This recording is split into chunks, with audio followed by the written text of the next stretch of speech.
Hello, what's good, and welcome to the Vessel Draft Clash. It's Smash Bros time, and we're jumping in. I'm F. Dot, and we've got a whole graft of people out here to do some fun stuff. $7,000 on the line here. This is our second draft that we've done. The first one was Rocket League. Now we're switching things up and coming here to Smashville, crew battle style. So a lot of different players showing up. The captains are going to be big names in the scene. We've got Esam, we've got Zap, we've got Luis, a ton more people. And don't worry, it's not just me. I got legends of the scene to help me out. Say what up to my casters. We've got Rod and, of course, Big EE in the house. Boys, it's been a while. We know each other, but this is the first time we're working together on the battlefield. Rod, talk to me. What's good?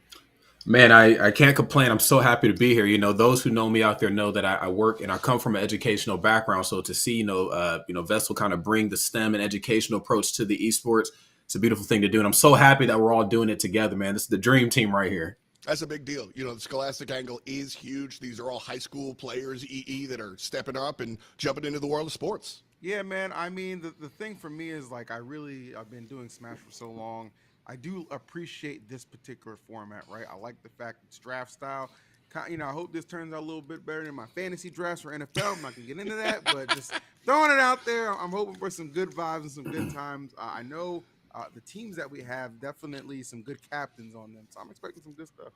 Yeah, I want to see some good matches. I don't want to see anybody get to it out there, but, you know, we're going to see if anybody gets knocked in the head for sure. One of the cool things that I wanted to say was I was watching a couple of these captains over the past couple of days, which, by the way, some of our captains are streaming their POV, which you can check out as well. P.S. We got a B stream because there's so many squads running. You can check us out on YouTube on the Vessel GG side and see all the B stream. But the captains are like in their chat with their players, like talking it. Like Esam is out here, one of the biggest names in Smash forever, Rod. And he's just like, hey, what's up, high school kids? You want to learn more about this matchup? And that is what I love.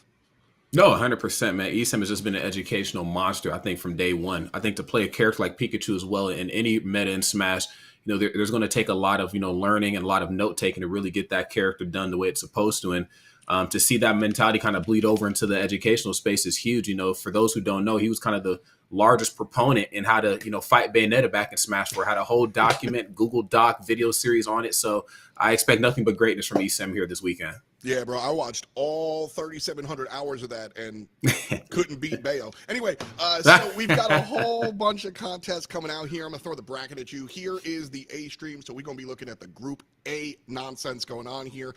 So our top team going on, well, we do have a number one seed. We seeded these squads based on online results and some of the Vessel players as well. So Zap is our number one seed, and Punisher coming in through in the last moment will be jumping on in. We're going to be looking at WebJP versus Amok. And so, EE, I asked you beforehand, but why don't you break it down a little bit? Web and Amok, what can you say about these two captains? Yeah, for sure. Well, I'll tell you right now, Web is somebody whom I've actually enjoyed watching their matches for a number of years. Just when you think about a character that's hype, it elicits hype, Sheik is definitely up there. And the fact that Web is stepping into a leadership role, too, with this drafting. I kind of peeped Webb's team a little bit.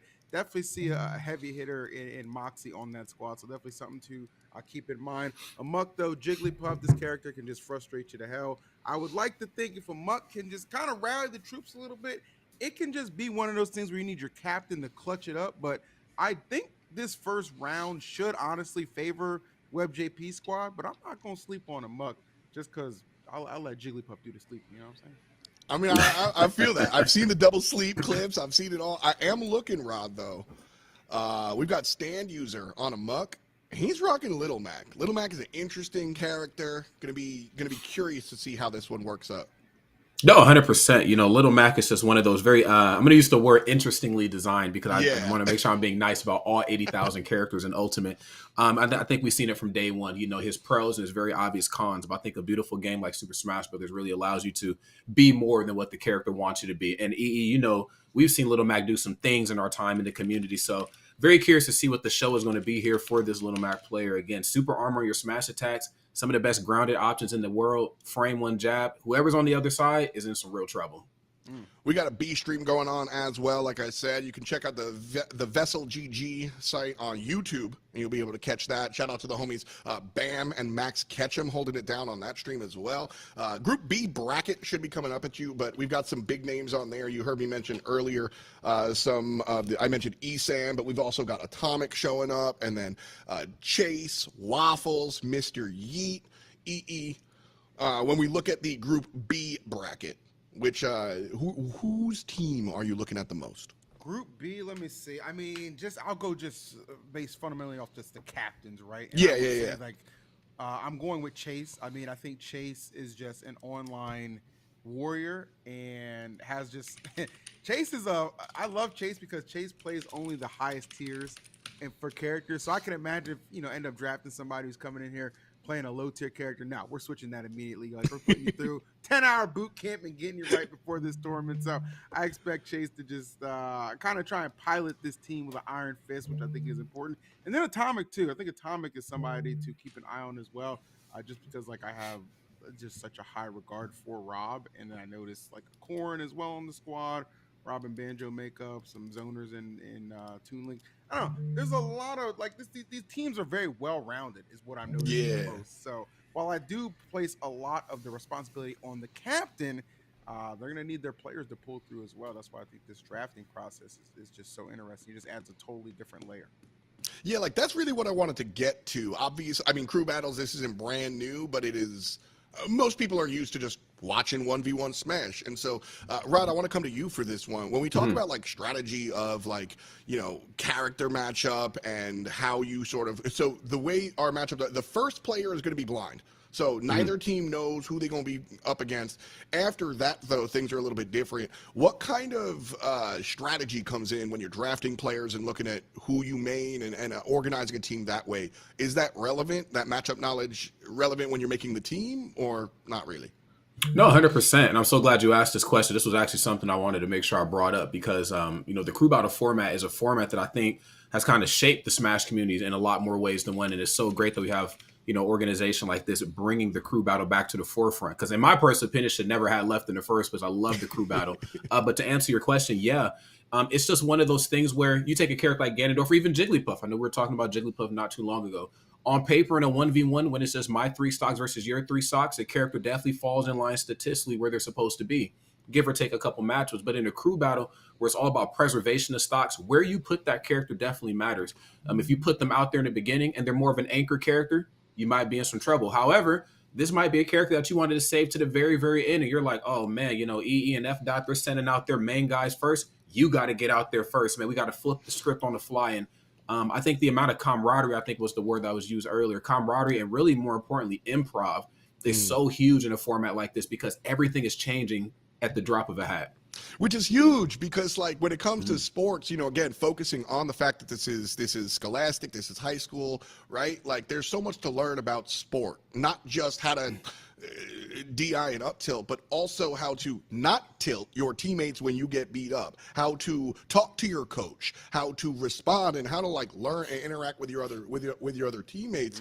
A lot of the times one of the cool things about Smash and the FGC at large is I don't got to worry about my jungler screwing up the game. It's all on me, and when I mess up, it's all on me, and there's something valuable about that.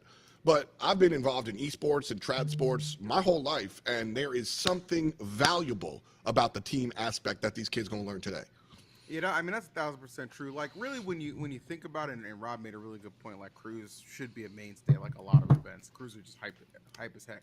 And then like in the drafting format like this, it's kind of different because like usually if there's a team sport, team activity, like you guys kind of already have that familiarity with each other, so you already you know what to expect out of one another. There's no strain. This was a draft process, right? So these guys have been together for less than 24 hours, you know what I mean? And then having to turn around after yesterday's draft and play together, yeah, it's probably gonna be some growing pains. There might be a little bit of frustration, but I mean, really, it just kind of comes down to overcoming that strategy too, man. Like who everybody's playing. Don't just say if somebody's like, man, we need a kind of like a counter for like I don't know, Aegis or whatever. Even though it's not really a counter for Aegis. But anyway, it's like I need a counter for Aegis. Don't just throw something out there, bro, talking that mess. Like, oh, yeah, I can pilot this character. Nah, man, it's okay. Just play who you main, okay? And if your teammates are cool, you either win or you don't. It's all good, man. It's all love at the end of the day. But, just got to summons it up in the clutch and get the job done. And don't fall too far behind. I'm going to tell you right now, if you're like 3 or 4 stocks behind, at this point, you're just playing for fun.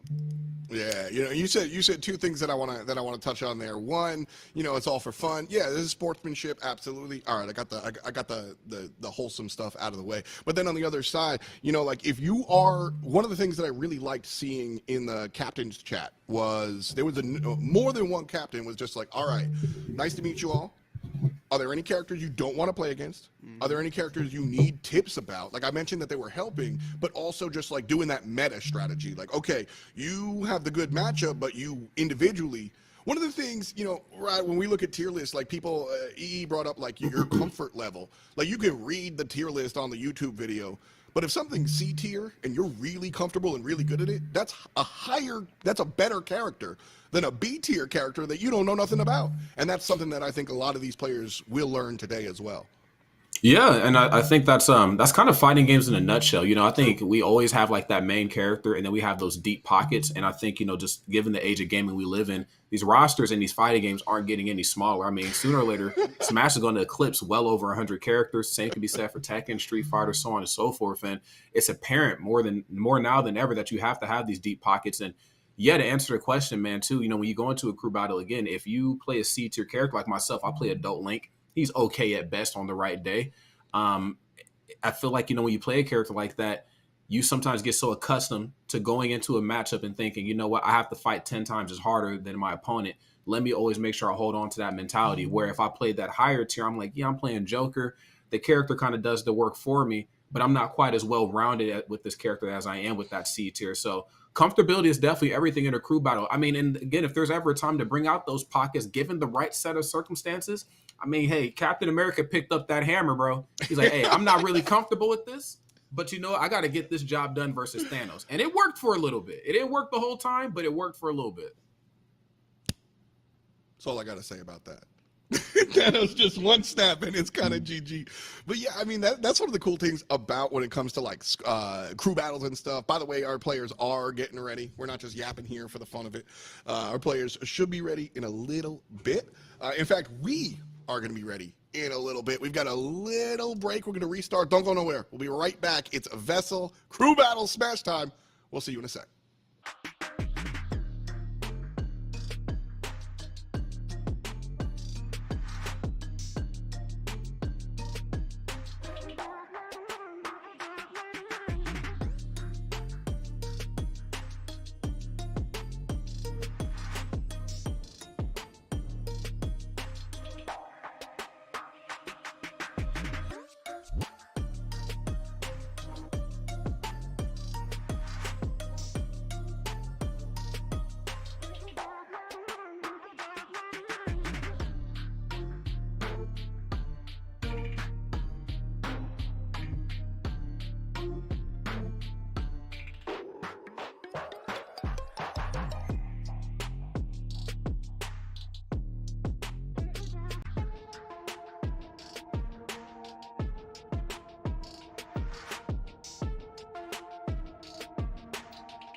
Welcome back. We didn't go anywhere at all.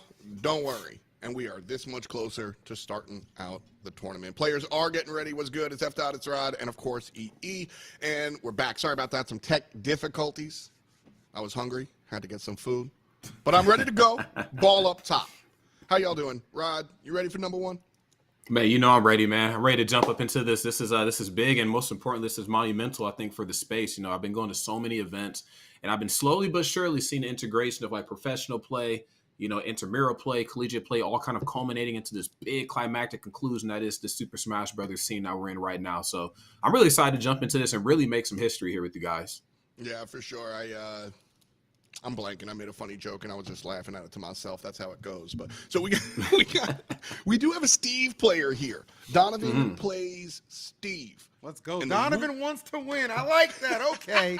I like Donovan. Let's go.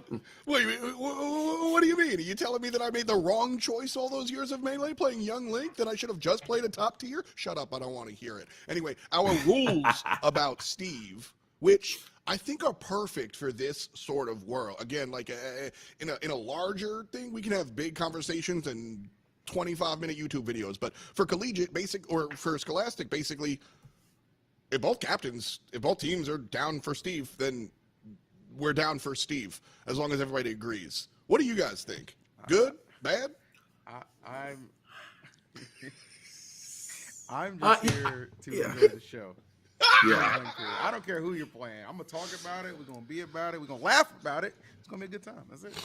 Yeah, I think Steve's for the children in the respectful way. You know, Steve is a character that I predate by a handful of years. I'm sure we all do on this call. So when I see Steve get down, I said, you know what? I got my Legend of Zelda. I got my Pokemon characters. Okay, Steve is for a different generation of people, and if these young players want to run it, if they like it.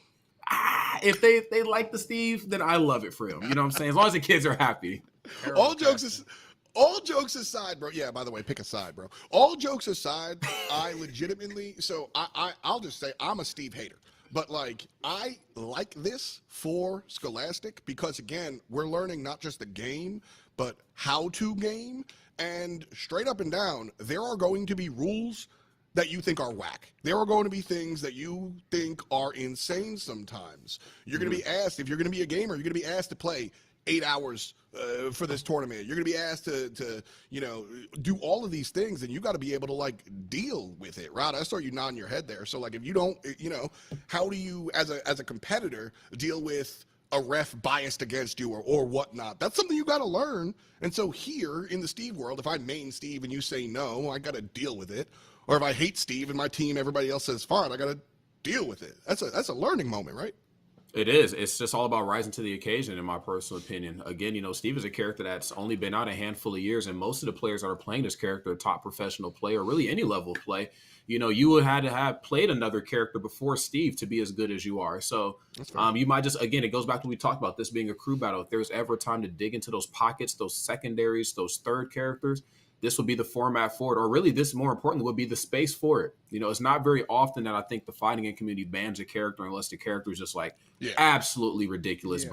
I do think Steve he's in that neighborhood. We just don't know exactly which house of ridiculousness he's a part of, but he's there. And I tell you what, if two young players are like, hey, I'm super down to run it here, that's cool. And if they're like, no, I don't want to run it, completely understandable too. And looking at like the larger scale thing for like the overarching space, you know, some TOs are like, hey, this is a no Steve event. You're going to have to play some other characters.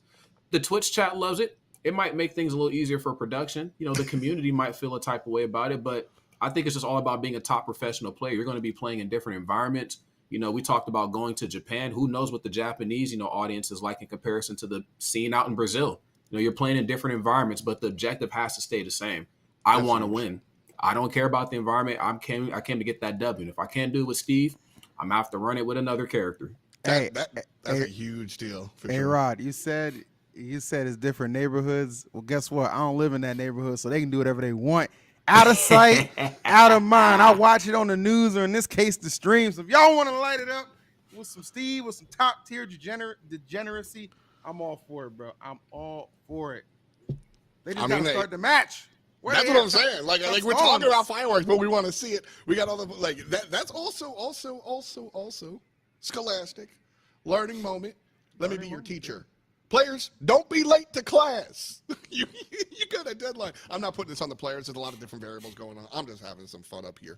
But like we said, 2 different brackets. Tomorrow we'll be jumping into the playoff bracket as well. $7,000 on the line. So I'm the big host up here just pushing like, oh, it's a learning experience. Everybody going to level up. And there's also just Benjamins coming up here. So, like, that's absolutely, I think, a big deal. But I really hope this does well because I've seen very few types of events like this where you have, like, an established professional content creator-esque type person with a bunch of, tryiners, so to speak. And I think it's just such a cool moment, and especially when we talk about like the community coming together here, seeing how everybody interacting and getting a chance to oh wow, you're this person, but also can you teach me the matchup? I think that's just such a cool amount of access that we don't normally get. Yeah, I mean, for the captains, I mean, I think there's a reason these folks are selected as captains, because whether or not you're like a top player in the space or you're somebody who creates a lot of content in the space, you're very tapped in. I mean, that's a good way to go, no matter what side you're on, because it can be benefits for either aisle. So I think really what I would prefer personally, if I'm getting drafted, I want somebody who is a proven tournament threat. That's just me because I just want to win. You know what I'm saying? Yeah. But on the other side of it, somebody who's more content brain, it's like, okay, well, even if we don't win, right, we can still have an opportunity to really take something away from this on the content side of things. Like, do I want to pursue more interest in the Smash community, stuff like that? I mean, you're going to get something out of it either way. The most important thing, of course, got to say the media training, having fun. You know, everybody going to have fun. All right. There's a lot of money on the line, though, too, man. I'm looking at this payout system. Grand prize is like 3,500. That's like 875 a person. Yeah, I'm trying to scrap for that. I feel that absolutely. I mean, the coolest thing here is that it's high school kids. That's the thing that really I was running. Shout out to my tri-state area smashers. I was running melee tournaments on Long Island in 2004, and we were giving out $100 and a balls for winning the tournament. We had dudes coming on an hour train ride away just to compete over $100, a slice of pizza. Literally one.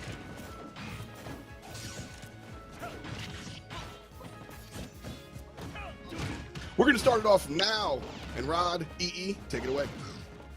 All right, man, and I think we're seeing a tried and true sort of situation when it comes to having at all, man. Yeah, this is looking like a good old fashioned, just airtight match right here again.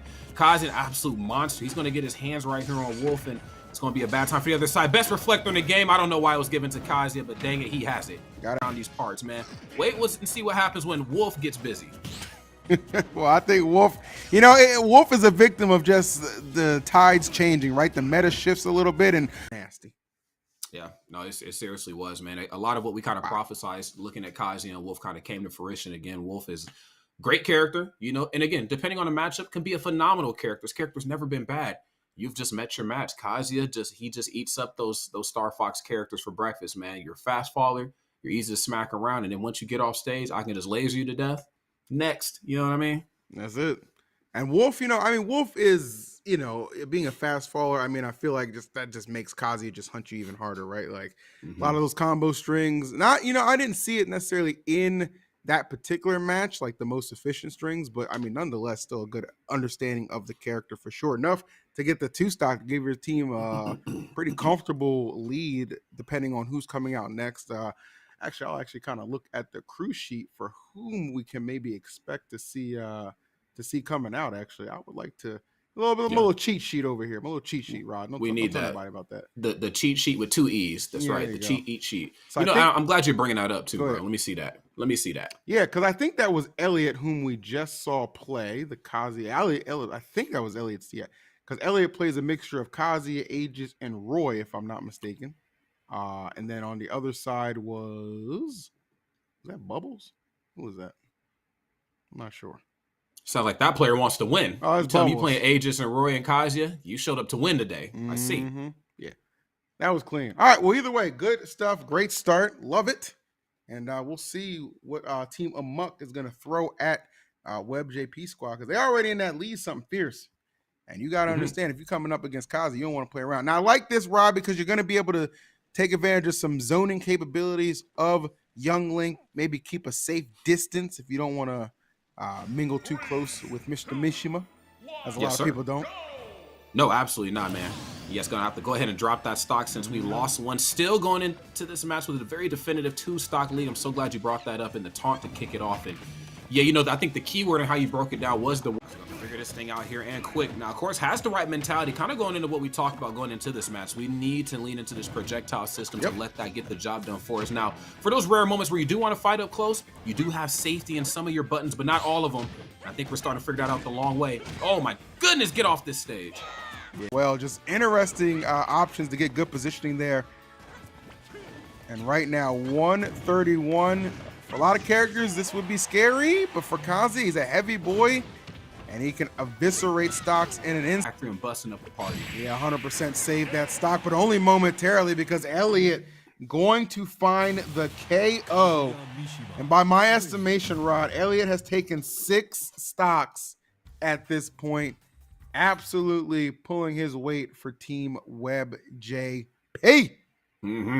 Yes, WebJ Coach JP. I can see him stand on the sidelines. I like that. I can see him stand on the sidelines right now, man. Nice blazer, glasses hanging down to his nose, just making plays with the clipboard, and he's doing a darn good job of it. I'll put it that way. Again, sending Kazi in first in a crew battle. I don't know why I didn't even think about this coming into the match when we were in the pre-show. This character is actually built for crew battles. He will last forever because he's so hard to KO, and then he'll clean up stocks like no other. I think he has definitely gotten his money's worth out of this crew battle. Yeah, I would 1,000% agree with you. And like I said, I think I said when we had F dot on the screen too, when we were teeing it up, I was like, look, if you fall behind like 3 or 4 stocks at that point, you might just be playing for fun. I think we might have arrived for a muck right now, a muck in the muck, if you will. Just given the deficit that this team finds himself in, man. Elliott has for Team Web JP, and I don't see any signs of it slowing down. 2 players down, 2 more to go. We'll see. I mean, now they still do, of course, have their captain, right? Team Amok does have Amok, right? Jigglypuff can definitely, provide a lot of shenanigans that might be able to kind of crack this Kazuya code. But if they're going to do it, I guess they're going to save and they're going to rely on Little Mac and some of these super armored hits to hopefully just cheese off this single stock of Kazuya. Well, let's see how it goes. I'll give Little Mac this. Canonically, he knocked out Mike Tyson. There ain't very many people on this planet who can say they did that. So if you can knock Iron Mike out, Kazi might be in some trouble here. Let's see how it goes for this next game. All right. We can drop a couple of stocks. Taking enough care. Okay, so you know what? That's the curse of a boxer right there. CTE. Sometimes you just get lost. You don't know what you're doing. And obviously looking for a whole roadmap right now. Some very unorthodox ingredients, but I feel like that's kind of what you need going into a crew battle. You tell me I'm going against a crew that has a Jigglypuff and a Little Mac on it, I say, okay, they know something I don't. They're either using this to scare me or something's been definitely practiced. And granted, they've only had, 24 to 48 hours to really get it together, but those are still very much crew battle characters. As dangerous as Kazi is, I'd almost argue that Little Mac, maybe from a similar neighborhood, given the right set of circumstances. Super armor on the smash attacks, very hard to KO. Believe Jolt Haymaker, he's either intangible or disjointed on his way back. I mean, he's a very difficult, he's a menace, if you will. He's a very difficult character to work with. And also giving maybe the level of play too. You get Jigglypuff in the mix field, you start getting characters off stage. Recovering is 90% of this game. You can't come back to the stage, you might be in some trouble, bro. You in some trouble for sure. And let me tell you something. We've seen efficient Jigglypuffs in the past get the job done. Base Mage, I'm talking to you. Definitely kind of wrote the blueprint. So if you're playing, if you are playing a character like Jigglypuff, you gotta know what you're doing. But Amok, I mean, again, team captain for a reason. So I do have faith he'll be able to find a way and get the job done. But I mean, we gotta figure out what happened with that Little Mac first. I don't know what was going on with that. Like, I understand, like, you just misinputted to drop the first stock, but what about stock 2? What about stock 3? We got to figure it out. Yeah, that was a lot of stocks, man. A lot of stocks. And again, I hope when they come back, maybe they can possibly run it back and lean into that fear factor. Again, you play a character like Jigglypuff, you ain't coming back to the stage. And then if you get back to the stage, you got to fight a character like Little Mac. Now you don't want to come back to the stage. So, I mean, they're covering a lot of narrative bases here, but it all starts, of course, with recovering. For those that don't know how Smash works, again, this is a game of obviously knocking your opponent off, but as the age-old saying goes, it's not about how you get knocked out, it's about how you come back. Mm-hmm. And if you can't come back to the ledge, you're going to be in some trouble. And Little Mac is kind of the shining proponent of that. He was designed in a very interesting way. I'm going to put it that way. So hopefully we can figure some stuff out, because I kind of was curious to see how Little Mac fares against Kaja, just in the grand scheme of things too. It's not very often we get to see two juggernauts like that kind of throw down in the ring. Yeah, right. And we kind of got robbed a little bit from it, but they're figuring out what's going on right now. No need to worry. Hope you guys are enjoying it, whether you're watching here on Twitch or YouTube. I know they were saying that Twitch is having a little bit of issues. Apparently, it's on Twitch's side. Shocker. So if you would like to watch, still watch the action, you can head over to their YouTube as well, which is VEL or VESL on their YouTube. You can check them out there, and we are in the building as well. So Yeah, matches definitely going on right now between groups A and B as well. Something to kind of note there. So you can't have your pick of the litter as we continue to wait and figure out what the heck just happened. But you know what, Rod? Aside from Smash, it is a beautiful Saturday afternoon here. I'm sure Omaha is something similar. How's your day just going in general, my friend? You know, funnily enough, before this, I was actually working with some more students, which is a very rare thing for me to do on Saturdays. But there's a local church and the nonprofit that I worked for. We showed up and we had a little booth and we handed out candy and just kind of updated the overall community about what it is that we do and how we can help shape the kids. And funnily enough, STEM, what we're doing here between you and myself and the rest of the talented individuals that had a helping hand with this event, I've actually been pitching this to my superiors. So it's crazy how innovation just kind of inspires innovation, man. You know, this is all for the kids at the end of the day. I know this has been kind of a running hobby that has turned into a job for us over the last decade of our lives. But, you know, what took us a decade hopefully can maybe only cost the next generation of gamers 3 to 5 years. Maybe they can do it in half the time. If we help guide them properly, they can get to where they need to go. All truth spoken with a lot of power, Rod. I appreciate that for sure, my guy. Well, a lot of big chilling here. You know, I'll tell you one thing. I mean, it kind of pertains to Smash Bros. Pokemon Community Day today. You know, I'm a big Pokemon Go guy. So I'm looking Yes, sir. I think I'll probably be here for the majority of it. But that's the beautiful thing about a app-based product like that. Just open the app on the side. Let my little Pokeball getter just start catching Pokemon randomly. And we might pull up with a shiny. You never know. You never know. Yeah, bro. Bro, you know, you and I, man, we're two sides of the same coin. I know you let your Pokemon. There it is. I was waiting for it.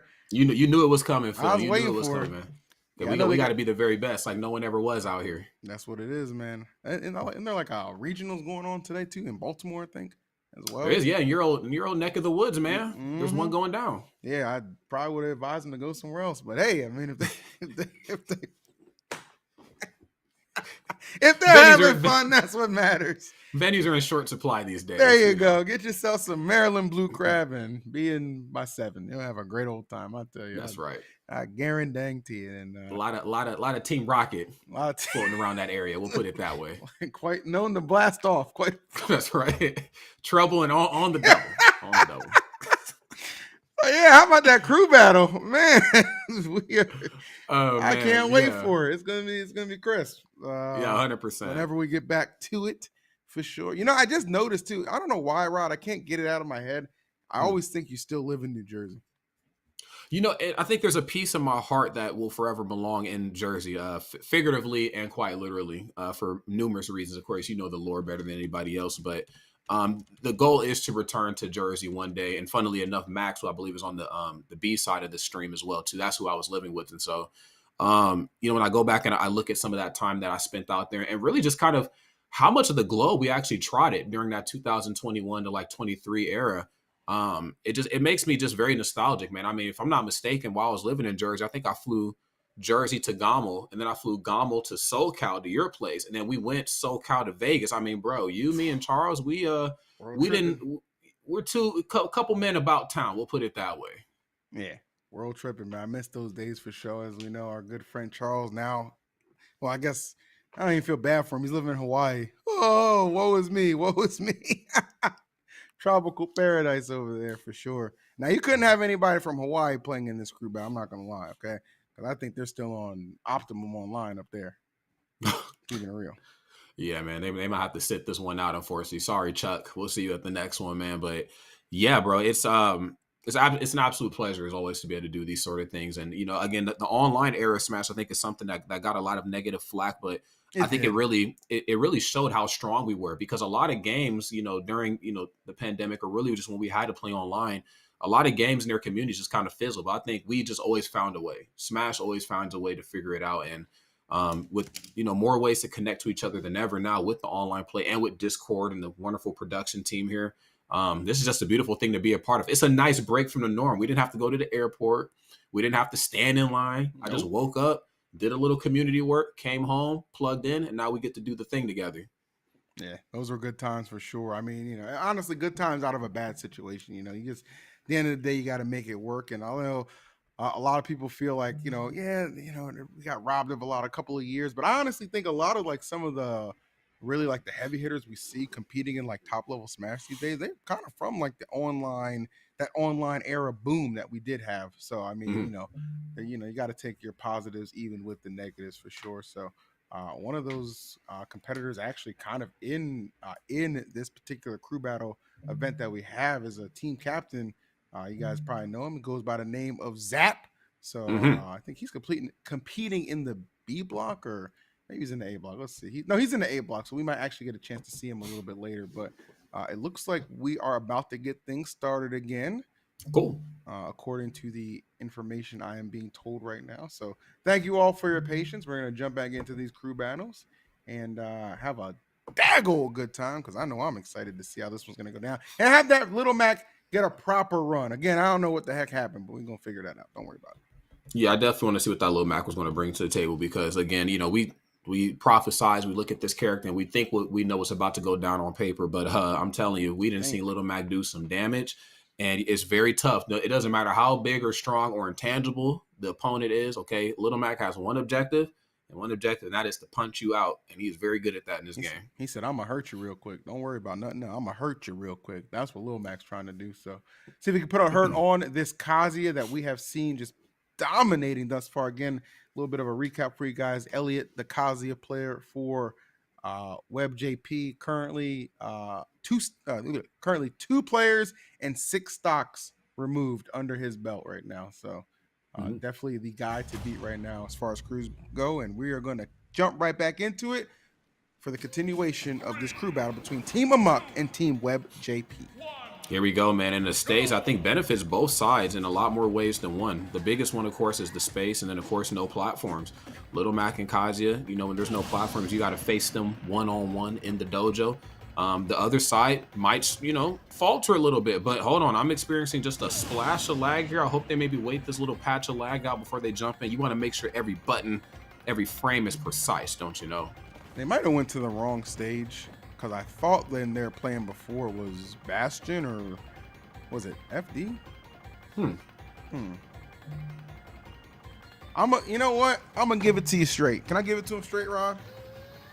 Let me hear it, bro. It's the online. It's the curse of the online world at times. Sometimes you can only control what you can control, and that's okay. Yeah, it happens. Again, I'm so focused on the IRL that I forget that there's a whole digital URL world that, I just don't have any say on, really. And hopefully, this kind of figures itself out like it did back in the day. Again, lag, unfortunately, is an fortunate aspect of playing online. Everybody has different connection speeds. Everybody's, playing in different areas. Like me, I used to join the lobby on McDonald's Wi-Fi. I was that guy. I said, one thing about me, I'm going to win. And if I got to use Wi-Fi to my advantage, guess what, my boy? I'm about to win. All right, so that was you. It was me, bro. It was I. That is hilarious. Okay. Well, I'll tell you what, at least the music's good. Yeah, definitely. FD, I think you can run just about any song in the game here. There you go. I like it. I really just think maybe they just need to do a different stage. I think so, too, It might just be an FD thing. But you know what? While we figure that out, and we clearly have a lot to figure out, we're going to toss it to a quick commercial break, so don't go anywhere. On the other side of this, we'll maybe have things fixed. You got to come back to find out. We'll see you in a second.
All right, friends, welcome back. Appreciate you sticking with us through that a little long intermission, but we got things sorted and ready to go. We're actually jumping into round number 2 because these two teams that you're seeing on your screen have advanced. Mr. E squad taking on Zap squad. And these are two of the most, I'd say, prominent captains for sure within this whole bracket, Rod. So I'm curious to see how they're going to match up, especially if they end up having to fight each other. No, 100%, man. I think those are two players where you could certainly put them in the beginning and they'll do damage, but you could also put them in the tail end of things. And Jesus Christ, man, Twice Mice meeting at their end right there, courtesy of that F smash in the corner. Again, we have seen that move take the stocks of many in our times of Smash. And fortunately enough, Twice Mice is no exception. Yeah, 100%. And, you know, obviously we all know Corrin, definitely one of those characters just within the last year, mainly because of Shattuck, has just surged to the top of a lot of people's metas as well as like their character preference. And I'm personally a big Corrin fan myself. Really smart right here, using those long limbs to perfection, just kind of closing in on that tiny frame of Pikachu, which right now can't get anything started, just being dominated.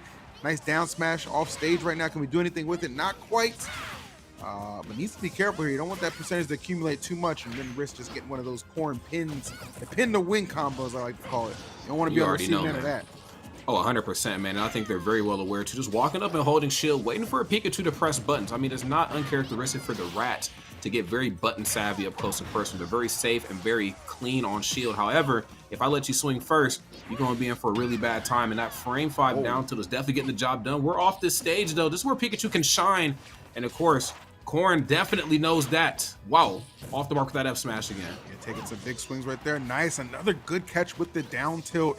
really in a great position to go up 2 stocks. That pin might just do it. Yes, sir. Pikachu lacking a lot in the weight department, and that's going to give a 2-stock lead here to Meki, who's got to be feeling good about this one. Twice just trying to spam some smash attacks, get any kind of offense going. Still not enough. Went to the right side, that would have done it, but left, no go. Yeah, unfortunately not. Smart of them to use their trajectory from back here to kind of push themselves back towards the legend. Most importantly, up underneath the ledge so they can snap. But whoa, man, getting snapped out of existence right there with that down smash. Of course, covering the neutral get up and the roll off the ledge of the stage, man. Great situational awareness, but it's going to take more than that to bring yourself out of this deficit here. Okay, back here. Taking full control right here of these platforms. It's exactly what you want to see if you're playing a character like Pikachu up close. Again, just kind of breaking that zone. You know Corrin's going to swing, and most importantly, they're going to swing safe with that forwarder, man. -4 on shield. They're going to swing to the heart's content. No. Blast zone. What the heck? Enough, you're just looking a little dizzy. You go the wrong way, and that recovery was not it. Unfortunate for sure, but that's going to be 2 stocks going the way of Meki, really giving their squad a pretty sizable lead, especially the way he was piloting that Corrin, man. That was very impressive stuff for sure. So if your team's up, you're feeling pretty good about that lead Meki just gave you. Yeah, 100%, man. Corrin's another character that can last for quite a bit of time for numerous reasons. The character, I think, is uncharacteristically dangerous up close. You know, you look at the character, if you watch the Sakurai reveal trailer, if you just watch your favorite player play this character, you probably don't think that they can box as well as they do, but jab ain't bad, down tilt for darn sure ain't bad, up tilt gets the job done, and the party started. So Corrin, an absolute menace. Then on top of that, when it's time to clean up stocks, Phil, I mean, let's be real, bro. When it comes to the Fire Emblem cast, if I need a stock taken real quick, I'm calling Corrin, man. I'm getting the job done. Getting them out of here. Yeah, Corrin just one of those characters that really reward you too for like a really good fundamental understanding of like spacing as well, just given how long her limbs are for sure, and those kill requirements as well, especially when it comes to spacing out your back air nicely, sweet spot of that pin, all that good stuff. And Meki definitely had a good fundamental understanding of that, so he's going to clear out game number 1, and we're going to see whom they're going to send in from this active roster. Because let's take a look right there. Yeah. The Pikachu player was twice from Mr. E squad, so we got DZ left, option of Palutena, Young Link, and Isabel, and then Freeze, who has Kirby Ganondorf. That's a very interesting mix. And of course, Mr. E himself, best Lucina in the business in North America. So a couple different ways they can go with this for sure. It's hard to say, oh, okay, well, send Mr. E in right now, clean up that deficit. You really got to have a lot of faith in your next teammate to do that, because you have Gamete right now. You have got to save. This is one of those situations where it has to be captain for captain. You've got to save Mr. E for Zap. Yes. That is probably what's going to define who wins this, if it's only separated by about 1 or 2 stocks. Anything like 4 or 5 stock deficit, it doesn't really matter at that point. But this is still very doable for Mr. E's team to bring it back. They just need to select the right person to go in and get the job done. Yeah, and it can be done in a big way. I think Sonics, if I'm not mistaken, is a collegiate player too. And if I'm also not mistaken, the best one in the entire world, just given the nature of his play, in the collegiate format, and then of course in the professional play. And we have seen him multiple times in multiple different crew battle brackets, just clean up stocks. Now, I'm not saying that, just because he can do that, we should always just throw him in and expect that's going to happen. I think when you play a game like Smash specifically, you always have to expect the unexpected. It's so weird to be like, I can just send Mr. Ian and he'll just clean everybody up. I mean, his Lucina is phenomenal, the best in North America, and depending on who you ask, maybe the best in the world, okay? But even the best players in the world have off days. You want to make sure that teammate is that support system, that foundational building piece that can really help uplift each other. And hopefully we get to see that, man, because I'm going to be real, I'm kind of focused on this Ganondorf. Now, when we jumped on the pre-show, we talked about characters that move around in the tier list. Say what you want about Ganon in singles. We've definitely said a lot of nefarious things about Ganondorf in doubles. But one thing's for sure, in a crew battle, Ganondorf is here for destruction, and we might see that here this weekend, man. Yeah, I think a lot of those characters, like those big body characters, can definitely have a little bit of almost an advantage in crews, because they just have that intimidation factor, because you're playing so hard for like not just yourself, but for your crewmates. You're just like, I want to give them the most optimal chance and have them, have to do a little bit less work if I got to get that stock off. So sometimes you end up playing a little too careful, and that's where Ganon, he'll crack your shield right there, or catch a panic roll or spot dodge, and before you know it, man, you're at 60 and you're off the stage and you ain't coming back because that blast zone got something to say to you. So Yes. You got to be careful. You just You got got to to be. be careful indeed. And again, we're also playing online too. And I don't want to use that as an excuse for, imperfections in your play, but there are some characters that I do think thrive a little easier online. And Of it's usually the course. heavier hitting ones. Ganondorf is definitely one of them. And Incineroar from that same neighborhood. Heck, really any of the big characters, but for sure Ganondorf. I mean, again, a panic roll, even just a frame too late, bro. That sword gets to swinging and you're up out of here, man. You're So in trouble.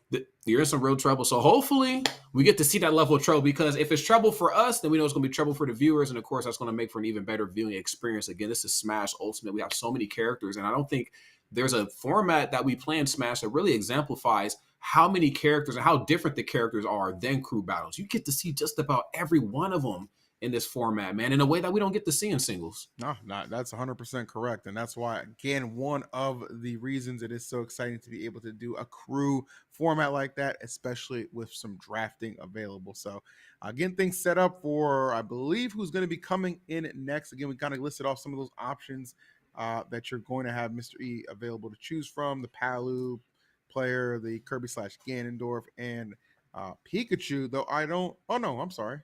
Yeah, Pikachu just went. So it'd be Kirby and Ganondorf, and then the Palu, Young Link, Isabelle. Out of those selections, I like the Ganondorf play just because of what we said, reasons we just gave there, Rod. And then other than that, I'd say Palu would be a pretty good selection as well. Anything but Mr. E, because again, save him for Zap. You're gonna need it. Trust me. Yes, I've I've seen both of these brothers play. they need to be going against each other. Yeah, I agree, man. I think that's just kind of the nature of the narrative in crew battles. It's very easy to follow. It's very easy to understand. One side's running low on stocks and on teammates. This guy's still waiting in the wing. Maybe there's two guys left. Who's going to go in and get this job done? And I can't stress enough how important, I hate to say this, Phil, I can't stress how important enough cheese is in a crew battle. Dude, I hear Kirby's in a crew battle. You know what he wants to do. You're trying to throw me off stage. You're going to try to, inhale me, or you're going to try to down air me so I can't come back, especially if we're playing online, okay? Look, we talked about playing Steve earlier. It don't get no cheesier than that block of Steve right there, man. That's Look, it. if you got other characters that are cut from a similar cloth, you better use it, because if you see me and Phil in a crew battle, guess what? We're here to cheese, okay? Period. And I'm not apologizing for it either, all right? Nope. It's time for crime around here. I'm trying to tell you, it's time for crime. And y'all got to be willing to rob some stocks too. So pick the character that's going to enable you the best opportunity to get that done. Because you guys are wondering why there's a little bit of a pause between the action. Apparently, they are figuring out something else. Just a little workshop, tinkering with the tech tools, all that good stuff. No big deal. We're here to chill. We're here to chat. Let you know what it's all about. Outside of obviously like the online sphere, Rob, what's like you're thinking about your next event's going to be? Man, I Offline. think, offline, it's so hard to say, man, because I think with how long we've been in the space, we're starting to value more of the events that really bring as many of us together. That's also, I guess, the double-edged sort of having a lot of friends that we all get to divide and conquer. But, I'm looking at Delfino Mazza for obvious reasons. The whole team will be back together. We get to gallivant around Mexico and eat some good food and have some fun. There's also Cirque that's happening in Orlando, Florida, too. Big shout out to Kiki. I actually need to get a hold of him soon so we can get those things squared away. Definitely got to get back down there to Orlando, have some fun, hit Universal, you know what I'm saying, do what we do best down there, which is figure out the best way to have as much of a good time as possible. And then, of course, let's make big moves in New York. Definitely, expecting to have a good time. Always good to be back in the East for a little bit. Genesis, I think probably the ultimate family reunion, no pun intended, but that is the biggest family reunion. And I think the ultimate representation of how big and how innovative, I think, the overall space is. And so probably those 4 or 5 events right there. Again, we don't really get to meet up as much as we used to these days, but it's always a treat when 2 players like ourselves meet, Oh, 1,000%, bro. Couldn't agree with you anymore. And I'm eager to meet the finale of this whenever we get to it. So we'll take another quick break and we'll be right back with some more crew battle action on the other side.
All right.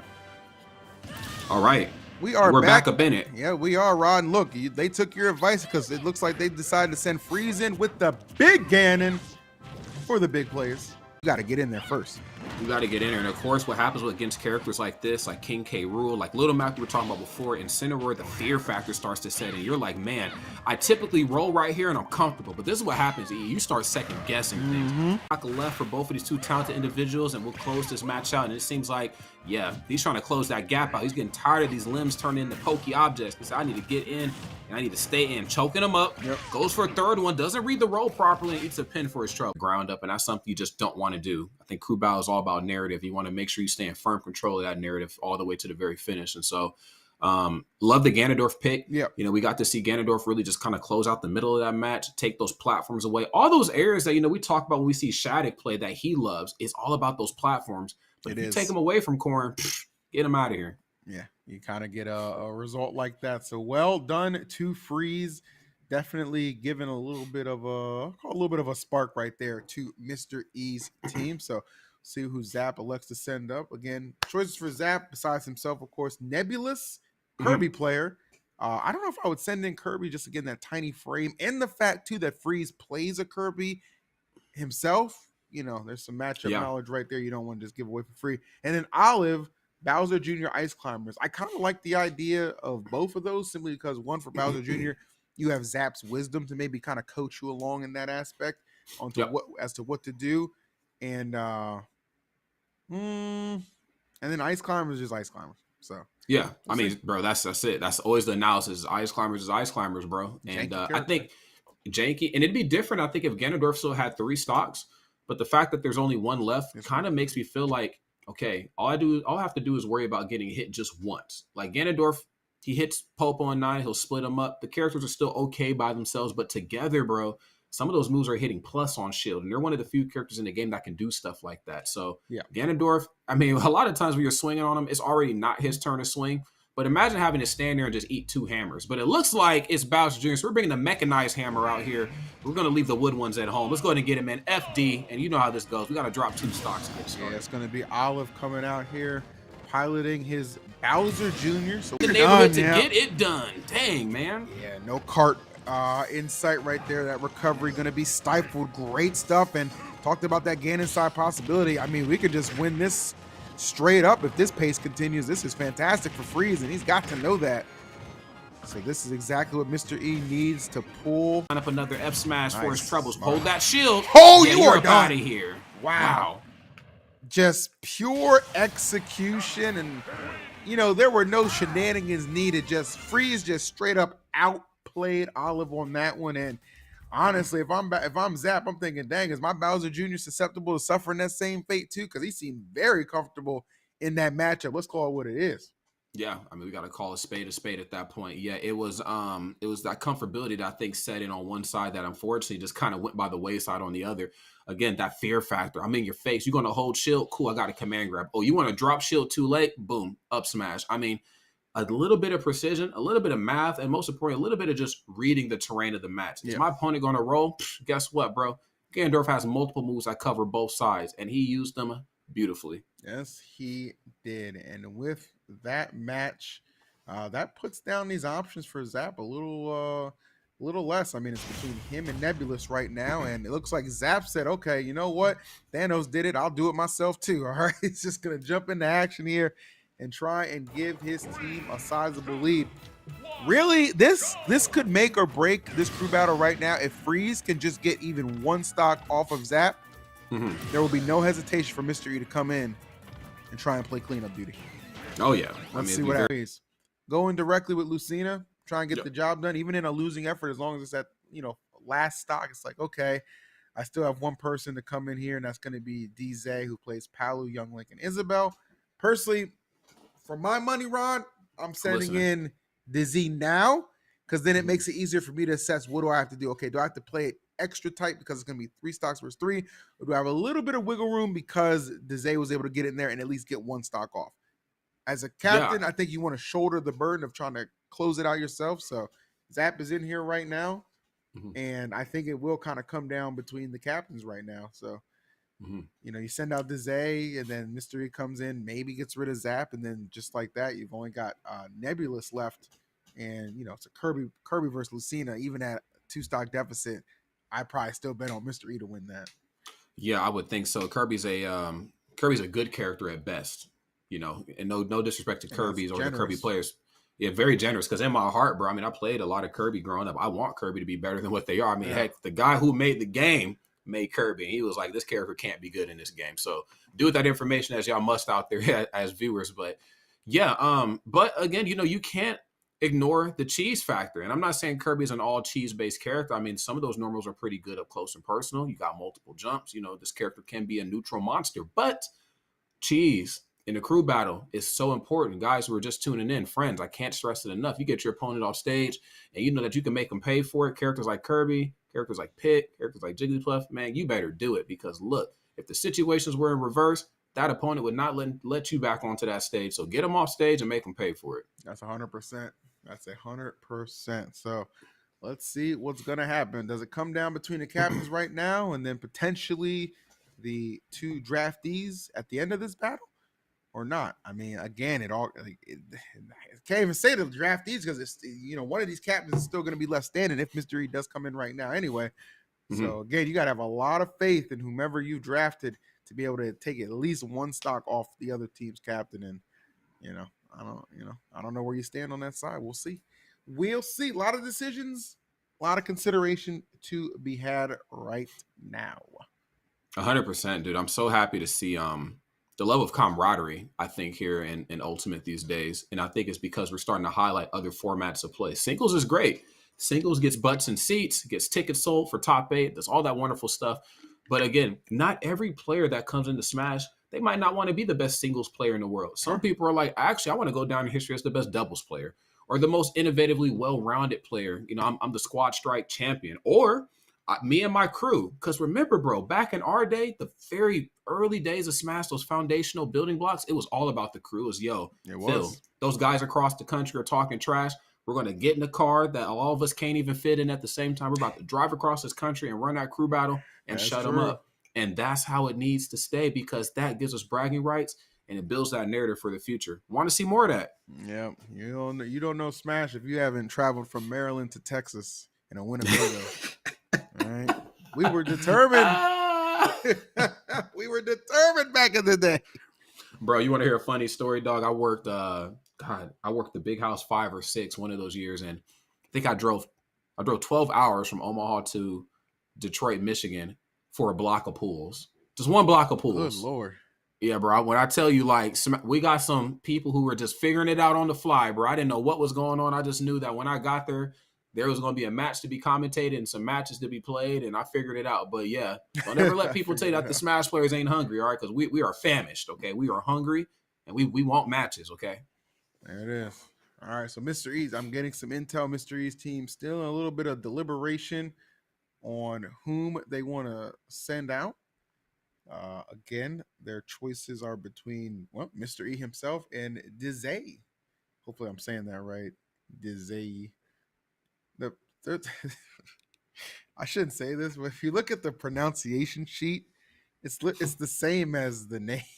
So it's like, am I saying it right? So right. Dizay. Oh, that's what you are today, D. Dizay. All right, Dizay. That's what you are today. So, will you show up though? That is the question that we're posing right now. So, stay tuned. Yes, we're getting close to the conclusion of this round 2 matchup. I think the winner of this round 2 might be sitting pretty sailing into round 3 tomorrow. I think so. I think that's how it should shake out. That's what I believe. Tomorrow's the money day. Yeah, tomorrow you're fighting for a lot of cash. Mm-hmm. Oh yeah. All right, so Mr. E is on his way. Apparently, he is going to be competing. Okay. Captain versus captain. Oh, captain, right. My captain. Captain, look at me. I am the captain now. Look at me. Look at me. Look at me. You know, I love that meme, but I've actually never seen the movie. Dude, I've seen bits and pieces of it. It seems like a good film, but I'm here for the memes. Yeah. It was crazy too, like how Tom Hanks in that role was like, he didn't even fight him on. He was like, yeah, you're the captain. Yeah, no, take the ship, take it. It's yours, man. He kept it a buck. All right, here we go. Captain versus captain. As we saw, Zap taking out Freeze with relative ease, so he did not lose a stock. So now it's going to be up to Mr. E to try and get the job done. I'd say it's more important, honestly, for Mr. E to win because, you know, you got to account for the character unfamiliarity that's going to be on the side of your last player. And Bowser Jr., the way Zap plays, it's hard to be familiar with whatever the heck he's got going on. On the other side, Lucina, a little bit easier to understand as a character, probably a little bit more common as well. So, you know, I'd feel more comfortable if I'm Zap. I'm like, okay, somebody just got to go in here and take one stock here. But if you're Mr. E, it's like, no, I need to do this one myself. Yeah, I got this, man. You know what I Nobody mean? can cover for me, man. I'm that guy on shift. As you can see right here, man, it has the toys in hand, and most importantly, turning those toys into tools. Takes one of those little mecha coops away, still figures out a way to sneak in the back or off those platforms. Lucina not to be challenged in the air for obvious reasons. However, when you're on the defensive end of things, then things get a little different. Lucina in disadvantage, she does have some get out of jail options, but they're very few and far between. She has got to keep it tight here versus Bowser Jr. Oh, no, Mr. E. That preemptive up B not doing him any favors. Nowhere even close to getting back to the ledge. So it's going to be good for Zap. But Mr. E kind of picking up right where he left off.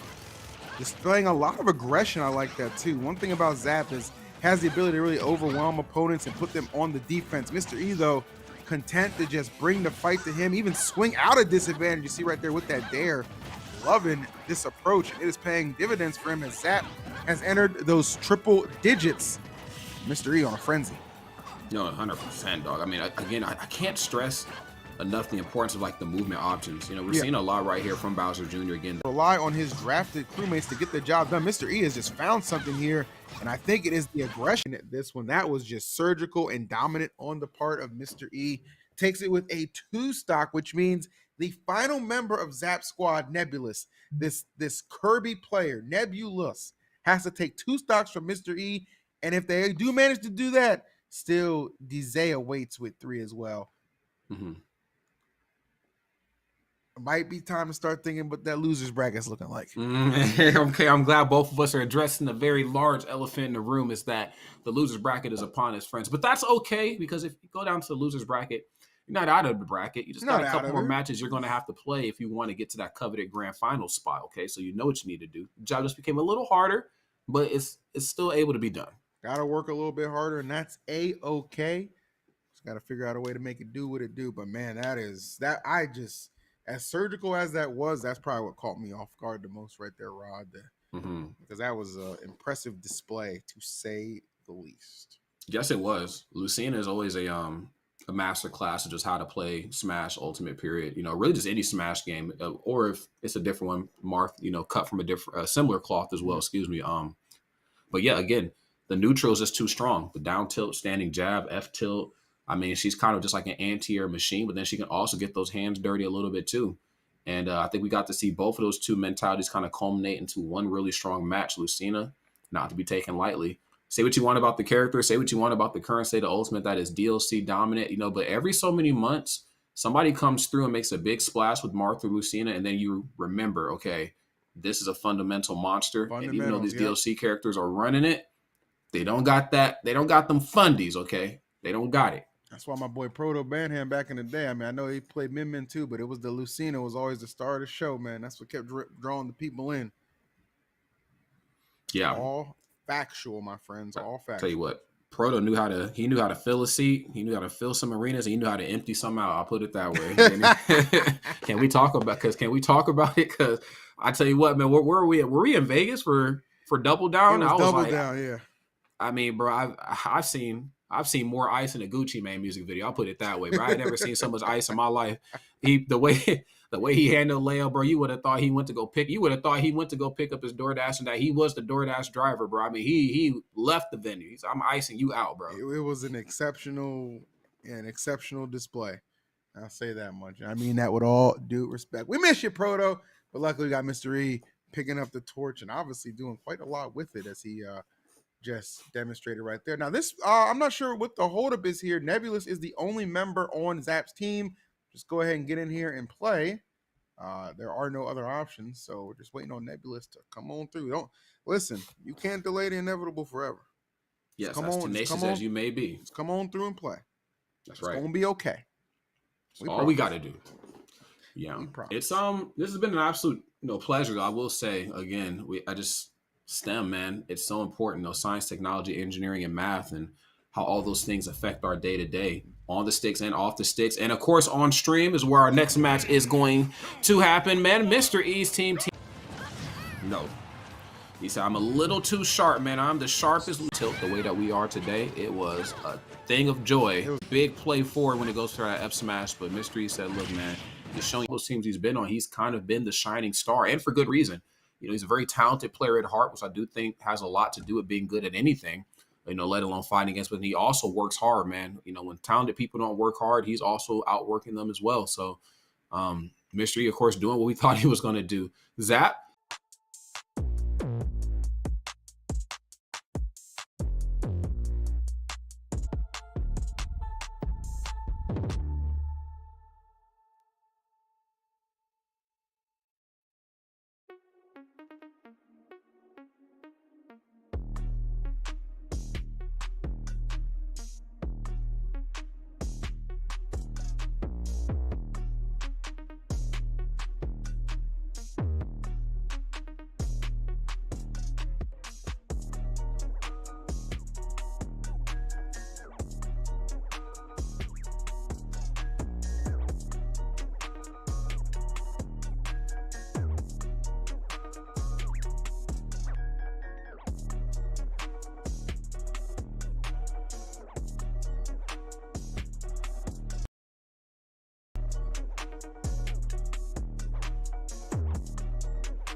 we are back from our intermission for another round. This time, round 3, actually. So we're really getting into the meat of this thing right now. Team Louis Money and Team Imagine that twice. Not too happy with their performance in the crew battle last time, despite the squad winning. So probably looking to make down. We're kicking it into high gear. A Yoshi bringing the pain. Yeah, it's kind of deja vu if you're twice, because this is pretty much the same scenario they found themselves in the previous crew battle against Makai's Corrin. Get the damage accumulated, plenty of that, but you cannot find that closing blow, and before you know it, you're trailing now 2 stocks in a rather uphill battle. And the problem with this is, like, you put a lot of pressure on the remainder of your team, because it's like, okay, well, we got to pick up this slack, and it is a lot of slack being left on the table. Inc. having a hell of a mainstream debut right now. Oh, no doubt about that. Yeah, I mean, this is exactly how you want to set the tone for the rest of the crew battle. Now that you have the lead, you started out aggressive, you controlled the pacing of the match. Now you're getting to do it in the opposite way now. Again, I have the lead. Now I get to play the frame 3 Nair out of shield game. Now I get to play the, oh, did you overextend? Cool, hold this F smash game. Yep. And Pikachu, unfortunately, is not well equipped sometimes for comebacks, especially versus hard-hitting characters like Yoshi. Ooh. Early on the F smash, standing jab. Oh, that shield got... That's it. Oh. And dare I say, Rod, that was a bait to get them to swing on the shield. Comes and drops the hammer with the Yoshi dare. Shield break, no chance. Inc. setting Team Louis Money up nicely. Mm-hmm. Good grief. 3 stock to open things up. I mean, nice, bro, in these streets. It most certainly is not. That's why I stay inside these days, man. I'm far too old to be rumbling with these young players, man. I tell you, Phil, you talked about it beautifully when we jumped on. The importance of making sure you don't go down 3 or 4 stocks. It just becomes that much harder for you mathematically. And again, you have a Yoshi like this just juggernauting their way through this crew battle. What are you supposed to do on the opposite side? Because now you know that there are other weapons in that team outside of the team captain. Do I send somebody else in that I feel like is of even, or maybe slightly better skill? Do I just throw the captain in now and say, oh, captain, my captain, I need your help? What exactly do we do? And I got Louis Money in the chat right now talking about my Go Inc. locked in. I know that's right, Louis Money. Yeah. He knows where the money is. Yeah, he's definitely locked in, man. I mean, I think if you're Mr. E, kind of got to maybe lean on a similar strategy. Obviously, like the 3 stock is a larger hole to climb out than the 2 stock. You know what I'm saying? But Freeze, I think Freeze could be a great answer here. That Ganondorf seemed very competent and seemed very willing to take risks.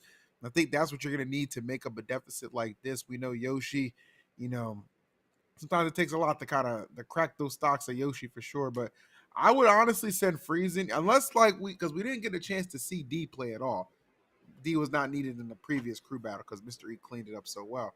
But we haven't had a chance to see D play, but we know what Freeze can do. So I'm between those two, because you don't want to send out Mr. E so early. Again, going to be another situation where you want to save him for Louis Money, aka the captain of the opposing squad, because Louis is just that talented. You got to have your best versus your best in situations like this, if you can control it.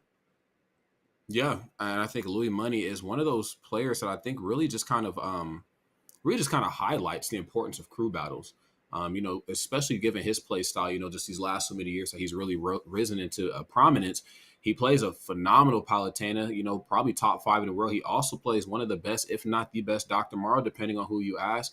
And he has other characters in that utility belt. And I feel like when you get some of those coveted players that do that, they become that much more dangerous in a crew battle. Going against somebody that for example, like, I'll just use myself. I main Link, okay? And if if I play any other character in the crew battle outside of Link, it's like, all right, Rod is he's phoning it in, get him up out of here. But Louis Money is cut from that cloth where it's like, dang, he could give you the Palu, but given the right set of circumstances, he could also give you the Dr. Mario or the Fox with the same level of fierceness that he did with his other characters. What are you to do with a guy like this? Yeah, it's hard, and I've told Louis this to his face. I'm like, your own worst enemy is yourself, bro. Like, once those nerves are tapped in and under control, he is one of the best in a bracket that you can face, and I think definitely got his team locked in for sure. I mean, that was a sensational performance from Inc.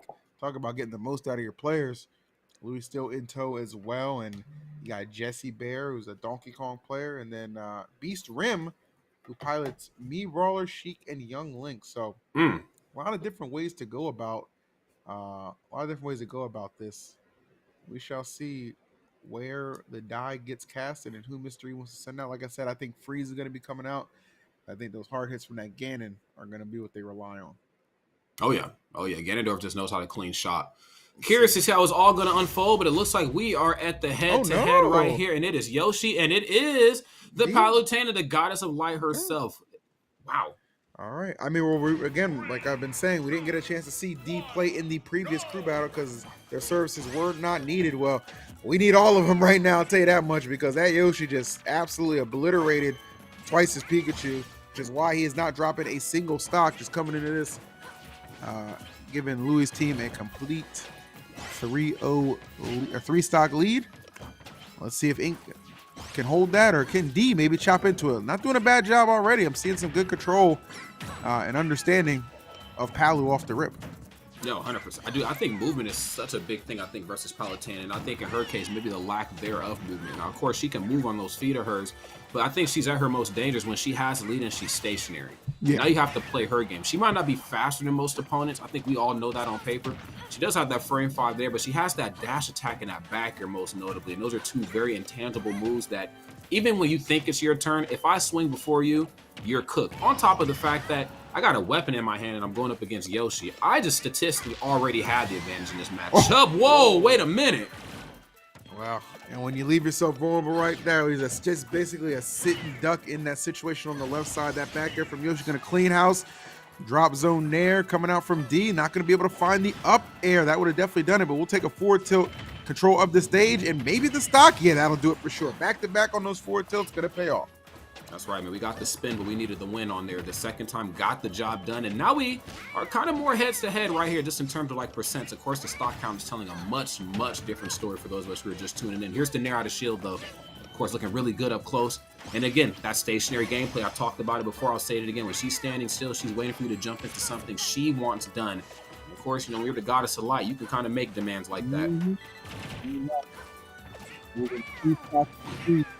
But a much more pivotal position for sure for Team Luis, considering this lead that they have. Oh, that up there, that would have definitely cracked that stock. Let's see, can we get it? The chase down is real right now. Would have liked to see a dash attack right there to cover that landing, but nonetheless, D still making a pretty impressive debut thus far. Can we win out? It would be amazing to see this get done with 2 stocks, but let's start with getting the 1 right now. That's right, man. That is the $1 million question. How are we going to do this? And I think, again, Yoshi a really strong character, and I think given the right player can be a phenomenal character. I think, Phil, just these last so many weeks and months, we've definitely seen Yoshi kind of move around the tier list. But again, I think the one thing that really hurts this character, of course, is just, I'm not going to say the lack of KO options, but how telegraphed they are. You know what Yoshi wants to do. I'm trying to nair, I'm trying to forward, I'm trying to up to. I got 3 options when those percents are dark red. And unfortunately, D putting that stock to bed. This little light of mine, we're going to let it shine early this Saturday. We ain't waiting until Sunday. No, we are not, Rod. That was excellent. An excellent call out to hit that up smash.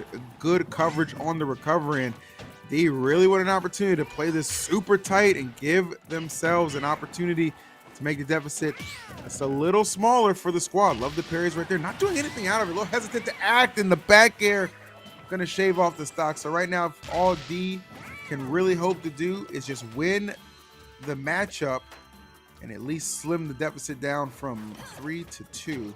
Or 3 to 2. So let's see. I can tell Ink, man. Louis said it in the chat. Locked in, and you can see exactly why, Rod. He's locked in. The other side is locked up, unfortunately, man. And one side has the key to victory. And it's looking like the Yoshi show for good reason. Again, we're playing up close and personal. There's that Nair out of shield, but it's met with an even better Nair, at least a better positioned one. And again, has Palutena off of her feet right now, but now you're above Palutena, which is a very, very dangerous area to be in. Again, you have that running risk in there and up air up underneath. That ain't what you want. That ain't what you want at all. Oh, no, not another word. Krakatoa. My goodness, Ink, the setup. Perfection. Wow. Spoiling that debut for D on stream. That's a shame. Yeah. Wow. That is it's unfortunate business for sure. I thought for sure on paper, again, given the stocks, given this the nature of the match, we really need this W. Again, this is crew battles one-on-one. You might have had a different plan. You might have wanted to send Uncle Rod in, but you're like, you know what? I know Palutena does pretty good in the Yoshi matchup, given the right set of circumstances. Let's get Palutena out there. So I think the idea on paper was right. Of course, though, you can research all day. but you got to execute when it's time. And so, unfortunately, it was a little slow to the draw on that front. And yeah, wow, Yoshi, the Yoshi show, bro. What are we gonna do with this dinosaur, bro? I don't know. I would say that Luis absolutely drafted a switch hitter right here because this Yoshi is a beast. Apparently, the spring 2024 VESL tournament champion, along with their team. And we got a direct quote from Inc. Yes. I'm a great team player, and I'm determined, all capitals, to win. So I think that is very apparent based on what we just saw there, and Inc. having a more impressive stream debut than Shannon Sharp right now, Rod. What? Oh my goodness. Yeah, it's Shannon was well, he wasn't sounding too sharp. We'll put it that way. He wasn't as sharp as. That's right. I've but great stuff so far. Yeah, 100%. Yeah, I think again, man, when I see just the nature of this play, it just really makes me happy for the future of Smash. You know, we've been around for quite some time. We have seen juggernauts born. We've seen them, rise to prominence. We've seen them leave the community for a various, set of reasons, whether they have moved on to other games or, they've gotten married, whatever. So we've seen players come and go. And when I see brackets like this, formats like this, teams like this, put together environments, like this for the next generation of Smash, it just really makes me happy. And more importantly, I'm happy that we still have spots here all these years later. I did not expect back in the Brawl days that we'd still be doing it all these years later, but here we are. Well, it helps when people just fumble. So, well, we run goal line, baby. No fumbles here. So, yep. Definitely. It was the long game. There it is. Definitely a privilege to be a part of all these great broadcasts and something unique here that they're doing at VESL for show. Appreciate them having us on and appreciate this great action we've seen. If you're just tapping in with us, Louis Money Squad. Tremendous lead as Inc. has come in and obliterated 2 members of Team Mystery already. And it looks like they're going to send in Freeze, the Ganondorf player, who did have a great impact the last time we saw him. But he is going up against a Yoshi who seems to have a unlimited hunger right now. Yeah, I mean, this is one of them dinosaurs you read about in Jurassic Park. Like, oh, they just eat everything. And that's it, bro. They just hunt for the sport. That's what this Yoshi's doing right now, man. And Ganondorf, though, again, no slouch of a character at all, especially in a crew battle format. I can't stress enough how much higher on the tier list he is here. And actually, even as I say that, I don't know if he's actually moved that much higher or if he's just moved out of the depths of, oblivion, because he's kind of at the sheer bottom. But, anything is better than where he is in singles. And I think he's going to prove that here right now. Oh, definitely. Man on a mission. I mean, really, for Freeze, the job is simple. Hey, I just got to eliminate one stock without dropping my own. Got to be super careful here because Ganon will really punish any of those errant and stray hits that you leave unguarded. Mm-hmm. Trying to line something up here, but unfortunately just has to line himself back up to the ledge. There's the F tilt, not getting too much off of it. Unfortunately, swinging too big means you're swinging first sometimes, and you're giving your opponent a chance to answer back. You better get out that corner. You better not play with them boots out there. It's boots on boots in this match. I'm saying, sending out the egg lay right now, just keeping some distance between, being a little hesitant on when they want to strike. I don't blame them. Because, yeah, you can absolutely eat a big hit like that. That Nair, though, not going to be enough to seal the stock away. But you've got to be careful playing with Ganon. So close to the ledge like that. Sailing in and getting sent all the way out. Freeze back in the building and finally puts this dinosaur back into extinction. Freeze, because there's ice in those veins right there. Freeze bringing the chaos. And I'm loving this again. Just further exemplifying how strong Ganondorf is in a crew battle, especially when you only need to get one stock. One thing about Ganondorf, he can at least promise you one stock. He can't promise you all 3, given the right format, but you put Ganondorf, the best Ganondorf versus some of the best players in the world, and Phil, in our time, we have seen Ganondorf do some things to people. So, I've been leading into that narrative beautifully, Freeze looking good. Oh, absolutely, man. That was very impressive stuff. So, but we're jumping right into it. Not even any hesitation. Jesse Bear said, okay, hold on now. It's my turn to get the hands a little dirty. And I'll tell you what, Rob, when it comes to hands, they don't get no bigger than DK. Donkey Kong about to put the paws on him. Oh, my Lord. Immediately was going for that spike. So, Ganon, you got to know you in for a fight right now. That's right, man. So I need to let you know what type of time I'm on. I'm not here for the fundies. I'm not here for the neutral. I'm here to get you up off this stage. Are we on the same page? Answer the question. Here we go. Dash attack in. Nair out of shield immediately. The immediate get-up attack. Both sides playing very, very aggressive. And honestly, I talked about the show-stopping matches coming into this format. This is definitely going to be one of them. You want to see the Juggernauts throw down. There's up smash. Definitely a big Big fan. boot. Yeah, big fan of these heavy hitters clashing it up right now. Gannon and DK. You can just see how much damage gets accumulated just based off of a single hit. Of course, those heavy frames going to help them with the survivability, but I mean, it's, you're going up against somebody who's pretty much just as strong as you, so there's only so much you're going to be able to survive. A couple of nairs coming out there, nobody home. Let's see what we can do off of this down throw. Not quite anything, but I do like the pressure continuing to be applied from Freeze as Jesse strikes back a little bit. Both sides still kind of tangling in the neutral, trying to figure each other out. Who's going to draw blood first? Honestly, a lot of blood has been drawn. I mean, who's going to take the stock first? And they said, rest assured, Rod, it's the DK show, just in case you ask. It's looking good early on the F smash. A little bit off the mark, but this is where we get to see Freeze really come alive. When they get you in that corner, they are the corner cops. And man, that stock is under arrest right there. Beautiful gameplay between these two characters. And I love Freeze's usage of Nair too. It's so easy to just kind of spam Nair willy-nilly as Ganondorf, but a lot of timely decision making on the part of Freeze to help make him that much more deadly. But Jesse Bear going ahead, charging up that Kong punch, understanding, okay, could be my win condition. Back throw, what are we looking for right now? No, we're just gonna get that all the way charged up. Hurricane DK about to come through. You better brace for the storm. But hold on now. Ganon said, I got some cold front myself. That's why they call me Freeze, baby. Don't sleep. Oh, I love that. Command grab. Good follow-up. That's right. F2 got him off stage right now. Has the cake flown in the wind. Back to the ledge. And I got to see a big play here in fast. Of course, not having to step back on the F smash like Ganondorf has, but does elect to go for the tilt. Sometimes less is most certainly more. Get up off this stage. What's the big play going to be? Gets the parry on the way back up. Very difficult to do online, mind you. It is. Okay, up tilt. Not quite enough. 142. Ganon living on a prayer, but that back air out of shield going to clean things up. Freeze in jeopardy of the first set loss in his... Great stuff right here from Jesse Bear. The biggest mistake that Freezy could have made, rolling into that big old monkey. And not going to get a second chance of life off of that. Well done to Jesse Bear. And this, I mean, Team Louis Money just really putting on an absolute clinic from everything we've seen thus far. And that means there's only one member left of Mr. E squad to even,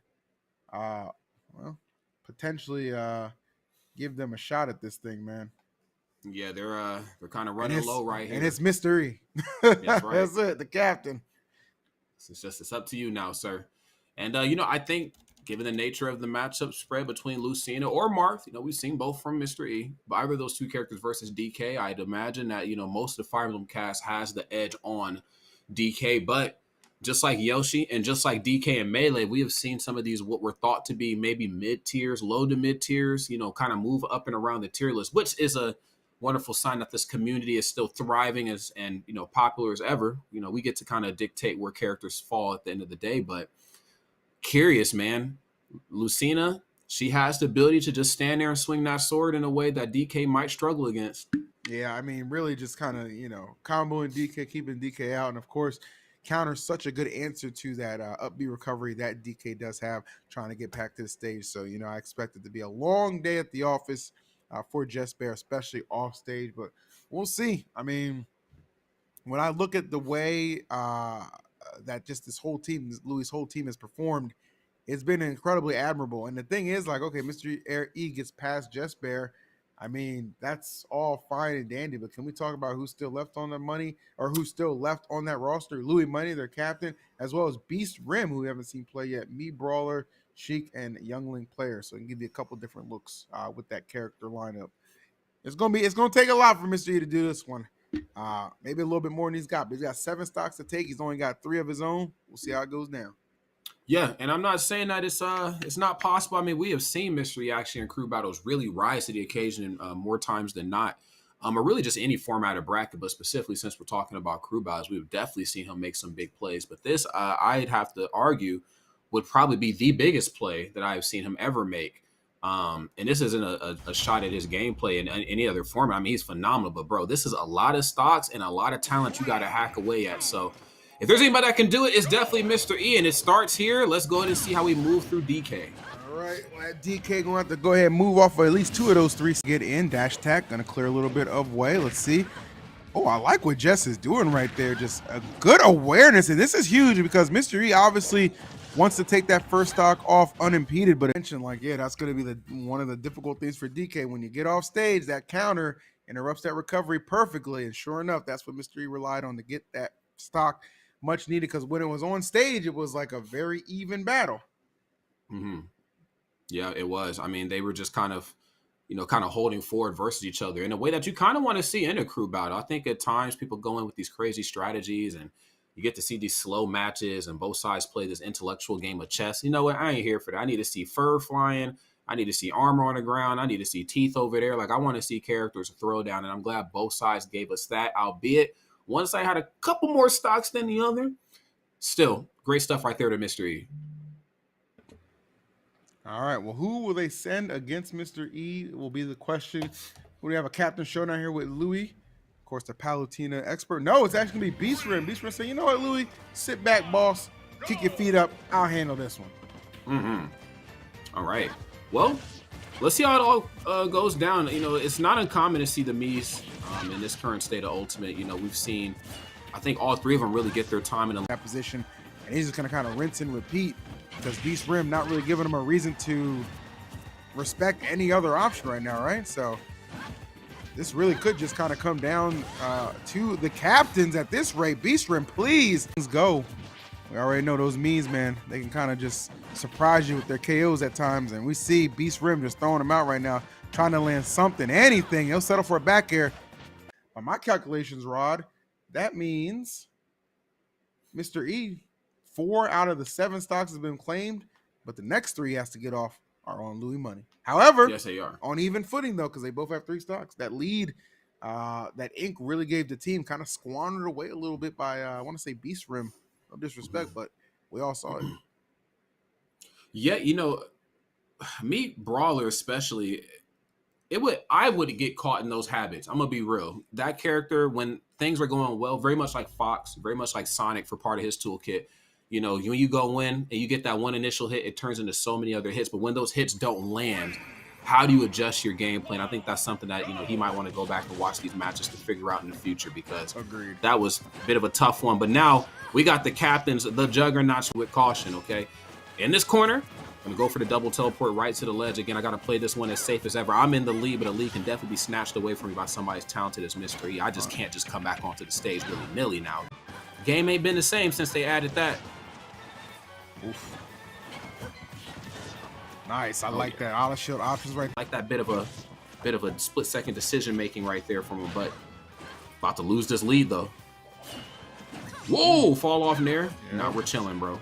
Gotta be in the opposite direction. You toss out your multi-hitting move, you're doing good right here, but I need both sides to do great. There's that up B immediately. Do not touch me. I got the lead. You're in the corner. What am I going to do? Yeah, that is the question. The power by Louis Money. That has got to be painful, because like when he got tapped and he started descending down, I'm like, I don't know if you have a jump, Eric. I don't know if it's there. And it was not. And kudos to Louis for being smart enough not to go too far out to engage. Probably recognize the fact that jump wasn't present either. But man, talk about just right there, bro. That was, even in a losing effort, the most impressive performance we have seen so far. No, seriously, that is some of the finest Super Smash Bros. Ultimate I've had the pleasure of commentating, and I'm so glad we got to do that together again.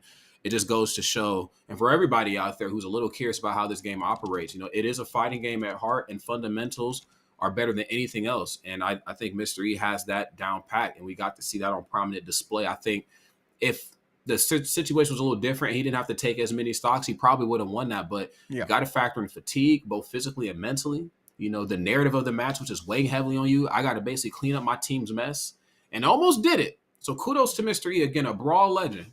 No doubt about that, man. He was right there. But I'll tell you what, it's that kind of determination he needs to bring to the lower bracket side of things, because him and his squad will get another opportunity and still get a chance to fight for that money. But guys, we got one more crew battle to bring you today on this stream, and we will be doing that after this short intermission. We'll see you back on the other side.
And just like that, we're back. Hello, what's good? And welcome. We are towards our last matchup. It's Dot, it's Rod, it's EE, and we are headed towards our losers bracket, which winds up being just sort of a replay of what we saw. Bracket coming at you right now. And EE, we've seen a couple of matches here, and we're gonna take a look at this. Before we dive deep into this one, I just want you have the floor. How are you feeling about the day so far as the matches? Oh man, I'd say thus far I'm actually really impressed with a couple of teams coming out here. I know we're looking at the loser side of things right now. Mr. E, his team getting flung down after losing to Luis, who I think Luis has kind of surged maybe into the lead for my favorite crew right now. It primarily was Mr. E, but this rematch for Mr. E and Zap, which was a battle that they had in the winner side of things, you're seeing it in losers simply because Mr. E, Mr. E was clutch as ever. But man, if they had just been able to get one stock off Louis money, we're not talking about Mr. E in this spot right now, because that guy was on the verge of making a 7-stock comeback against Team Louis money. It was incredible to see. But now he'll have to do it a little bit of the harder and longer way through losers bracket. But he does get a rematch against a team he's already defeated, that being Zap Squad. So I like his chances. Yeah, I'm also impressed, Rod, with some of the level of execution of our students here. I didn't expect to see like people that had just picked up a controller for sure, but I'm definitely pleasantly surprised and impressed with what the students have been able to do. Yeah, I said it once, I'll say it again. Innovation just inspires innovation. I think when we all kind of got into esports, there was no footage, there wasn't a lot of information out there on how to be good, or really more importantly what good looks like. But since kind of these last so many years, there's so much information, so many videos, so many how-tos, how to be better, things out there for these students. And I think they're studying them thoroughly. I mean, I'm seeing it in the gameplay, especially looking at some of these characters that look a little unconventional on paper. I'd expect in a high school collegiate bracket, like I'd expect, a Kirby or a DK. But here's the thing that threw me off. I wasn't expecting like DK play of this level. Right. I was expecting it to be a completely different ball game, and it was certainly battle tested. And this goes for all the young players out there watching this or that are going to go back and watch it. I want to see you guys at the next professional tournament. The level of execution here this weekend has been phenomenal. What I really like is I've been looking at like some of these statements before the tournament. We asked the players for a statement, either just out there or to their captain, and a lot of these players have come out and been like, I'm known around the scene, but I'm an O2er. I just show up and do my thing, and I'm just looking to improve steadily. Or I've been a part of my school's esports club, and I did it to make friends, and now I'm actually getting better at the game. Like, ain't nobody really coming in here say, well, there's a couple of players out here, but not a lot of these players coming out here, like, yeah, it's me. I'm going to be the best. There seems to be like a real, the right attitude, I think, in this tournament. I would agree with that. I mean, because I think everybody's kind of under the impression like, hey, at the end of the day, we all just want to learn. You know what I'm saying? We just want to learn, want to take advantage of whom we are paired with for our team captains. I mean, anybody just looking at like the bracket, like anybody who's like, I think fortunate enough to be kind of like with anyone like Louis Money, Mr. E, Zap, you're getting legit experience from folks who have been in the trenches. They've been in those tough brackets. And they know what it takes to win, especially at a high level. So again, if you want to pursue like something a little bit more seriously on the Smash side of things, or even esports in general, these are some of the guys who are really good to learn from, win or lose. Like, just take advantage of that knowledge, bro, and have a good time doing it. And this is the real thing, because like you guys have competed at a high level, and I've been around the way, and like you can scrim, you can practice, you can do friendlies all you want, but when you are playing for $3,500, when you're playing for thousands of dollars with your boys on the stream, there's no replacement for that. You are not going to get better practice. And so like when it comes down to events like this, I love it as a feeder event, because you don't get that moment on stage. You got to work up someplace. And Rod, like the atmosphere that this is just the most intense practice matchup will never reach this, actually playing for dollars. Yeah. And I think the kids should certainly get used to that.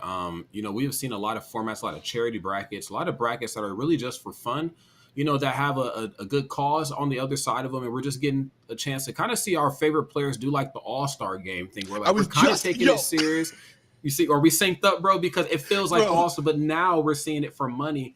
And like you said, there is no better practice than being able to pair with one of the best players to ever pick up a controller, not just in fighting games, but just gaming, period. And then also you're playing for money, you're repping your crew. So, of course, you have like that figurative approach that you're bringing to the table. But then, of course, the financial aspect of this is that, hey, man, when we go back to school on Monday or whenever school's back in session for some of these kids is, I won that. I'm $800 and something richer, and there's nothing you can do about it to the next one of these. And that's the thing is, like, obviously we all live in a society, Joker face, we need money, but that is like, I won a tournament and I took home money. Like, that makes it different. Mm-hmm. And so, like, yeah, you turn on the All-Star game and everybody's just laughing. Every once in a while you've got like a Michael or, oh, that's a large bug in my room, I don't like that. My bad. Every once in a while, you got like a Michael or a Kobe, and like, I'll deal with it later, but it's actually scaring me a little bit. Like that just can't turn it off. But a lot of these competitors, like, you know, they understand when they're playing against younger kids or newer people, and they'll have a good time. But so you want to have some like feature matches or some show matches, they'll have fun and they'll do the do. But if you put $5 down, it doesn't matter if it's $5 million or $10. You talk to me about a pro player, and they're having fun, but the second you're like, all right, this one for money, bro, it's off most of the time, right? Like, so the second you put it up, it's different. Yeah, it's the gamer lean, bro. Like, you're sitting back, you're kind of chilling, and then it's like, oh, money's on the table. All right, let me lock shrimp mode, dude. You got to go shrimp mode, like, exactly, straight up. bro. And you gotta have that mentality too on the lower bracket side of things too for these crews, because I mean, you're kind of at this point, it's like one and done. You lose and you're out. You know what I'm saying? So facts. Double elimination is always good until you get to the double parts, because then you're just literally facing elimination. So got to tighten it up a little bit. I'm curious to see like what the lineups will be. Like, I'm go back to the roster and trying to recall like how they kind of opened up the first time. I liked what Mr. E did. I think he opened up with twice. Yeah, it was twice the Pikachu, and then on Zap's side it was Makai, and Makai's Corrin just two-stocked that Pikachu. So, you know, twice has for Mr. E squad thus far has been the weak link. No disrespect meant. It just is what it is. Facts over feelings. So they might want to go a different direction for their opener. I think Zap's pretty fine either way you look at it, but aside from Mr. E, I'd like to see like D or Freeze maybe run that opening gauntlet. Well, one of the things that you guys was bringing up that I thought was really cool, because crew battles, like thinking about crew battles intentionally is a little bit newer. Like the tier list is going to change because there are positions here. Dorf is the worst character, but he's big and heavy. And when you were talking about it specifically, EE, when Ganondorf was out there and saying how as a heavy, he can kind of like, you're coming in second, you can take advantage of the stock difference or whatever. You can kind of like hold the door, so to speak. So does it make sense to keep him in that second position? Look, man, I don't know.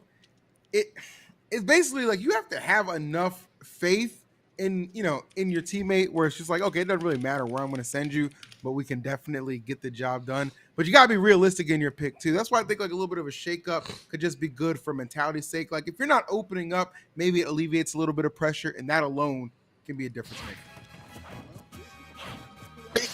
Y'all have the mic. Our final matchup, the first in the lower bracket, all you. All right. Let's see how this one is all going to unfold right here. Of course, it is Palutena facing off against one of those anime swordmen. So, see if D can take advantage of that. In the lead right now, 152 on Makai. That back throw should do it, and it certainly will. Solid start for the squad of Mr. E.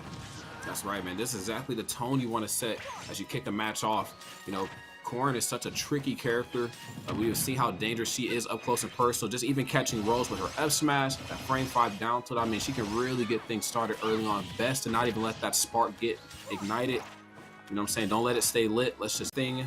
I feel like at times more demoralizing than being hit by multiple Palutena nairs. Again, it doesn't matter what current era of Ultimate we're in, whether we're in the DLC era, whether we're in like, the Evo era, whatever, bro.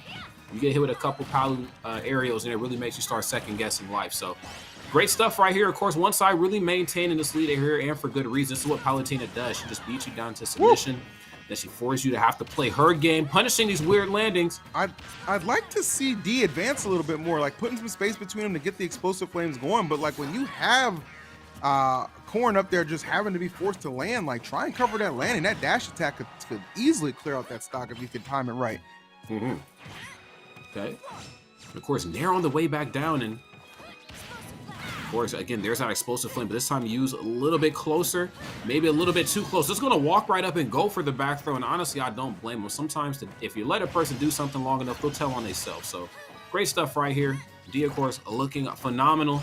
The job ain't done quite yet. Of course, we've seen some very strong comebacks throughout the course of this format. This could be the start of one here.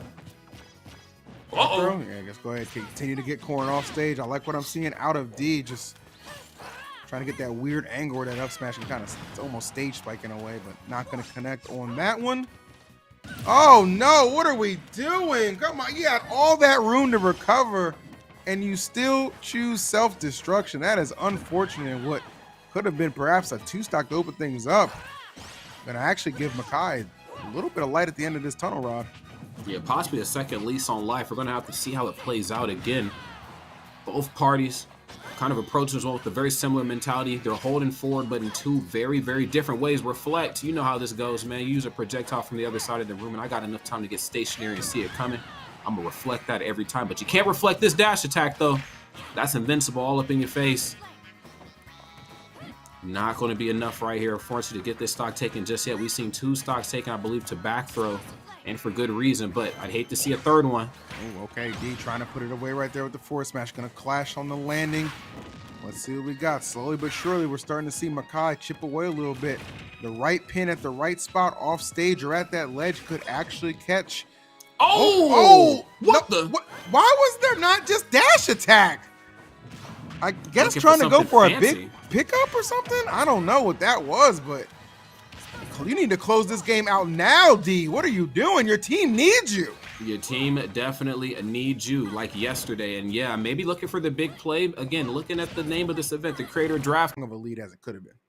Yes, it could have been a much stronger of a lead. And that's another thing I think with crew battles. You're like, dang, it doesn't, like, going up matters.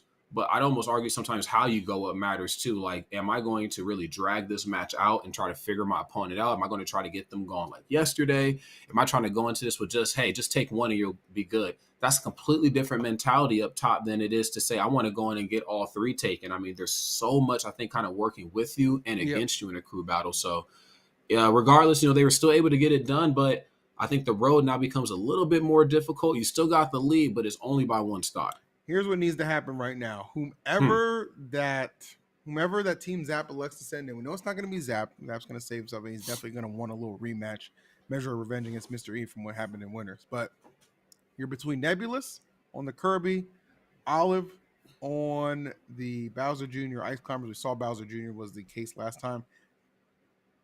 You just need D to take off at least one of those stocks, even in a losing effort. That's when you would send in somebody like Twice. You send in Twice, a lot less pressure on Twice's fields, just Twice, at least get us off a stock, and then we'll take it from there. You know what I'm saying? So, like, you can really circumvent a lot of damage and still maintain that lead right now if you can D just needs to, at the very least, get 1 stock off the next person coming in, because we know it's not going to be Zap. We're not going to send Zap this soon. No, and it's not impossible. I think it's very difficult, of course, when you have the 1 stock. So you have the pressure of saying I got 1 stock going into a fighting game where I'm at a disadvantage. But then you also have that luxury, that thought alleviation of, you know what, it's only just 1 though, and I'm fine. I can KO happily after that. So 2 different mentalities, I think, kind of working up top. Hopefully they lean into the one where it's like, I just got to take 1 and I'll be good to go, and they don't like falter under the pressure. Because this is Palutena. I think she's a great character, singles, doubles, crew battles, whatever. She's built really for destruction, especially when she has 1 stock and she gets that clarity up top that I just got to beat you down real quick and then I'm good. That's the most dangerous Palu in the world, bro. There it is. That simple. Well, we need to go ahead and see whom they will be sending in. I'm very curious to know if we're going to see that Kirby of Nebulous come to play, or Olive brings out the Bowser Dream. Maybe even the Ice Climbers just for a different look. You never really quite know what could be in store, but if you're going to bring out the Ice Climbers, you got to have like your desyncs on point, you know what I'm saying? There's a couple layers to playing the Ices for show. That's right. Again, that's not a character that you can, kind of go in and falter with. Everything has to be precise, and especially in an online format where I feel like it's a little bit more difficult to do that. And then, of course, on top of the fact that it's a crew battle, meaning that you might not be able to be as aggressive as you typically are with ice climbers. You might have to dial it back and try to play the long game. But no Definitely. ice climbers, no Popo and Nana here. We got Nebulous coming through with the Kirby. And then, of course, the D so Napolitano. We're going to have to drop 2 stocks right there. Going to have to jump down there and meet Hades here. Let's go ahead and see that. No D, no D, no D. D, you got to drop a for stock. For God's sakes, do you know how a crew battle works? No, D, you just got to drop 2. This is a lack of leadership right now. Why are you not? Oh, my Lord. OD. I think they all have. Yeah, we got to just start that one over. There was a part of me that wanted to be like, it was just 1 hit, but then the 1 hit turned into like 12. And I'm like, yeah, let's go ahead and just reset this thing. Yeah, pretty much. Like, come on, how do you not know how a crew battle works? You've played it to this point just based off this one event alone. Come on, D. I know you're excited, but come on. I need you to tap in a little bit. Maybe feeling the pressure, feeling antsy. Like, I just got to go in and do this, which kind of goes back to our thought process before. Again, you got that thought upstairs. It's just 1 stock. It's just 1 game. It's just 1 day of work. It's just one, It's always just one. It's always just it. Hey, A. Marie said it once. It's just 1 thing, bro. Okay. And they got her. It's just the one. And so, yeah, we're going to see that play out right here. Let's go ahead and rinse and repeat, remix, reprise, revisit, whatever you want to do. We're running it back right here, okay? This time, D, it should be jumping off the stage to lose 2 stocks. Yeah, go away. There you go. One. Do another one. There you go, D. I'm proud of you. Now we really get to see it. Here we go. In full effect. Okay, a taunt maybe to kick it off. Man, good Lord, D right here looking good. And I was like, D just needs to go ahead and just eke by, get that 1 stock. Well, at this point, Rod, D might end up getting that 3 stock, okay? D looking like the perfect solution to some of those opening woes that this team was facing. Whatever those adjustments are going to be, I don't think we're going to see him in this game. It is looking like it is over with a capital O. Pretty much anything Palu wants to do at this point, gonna get rid of Kirby. Explosive Flame looking, nobody there. Back air.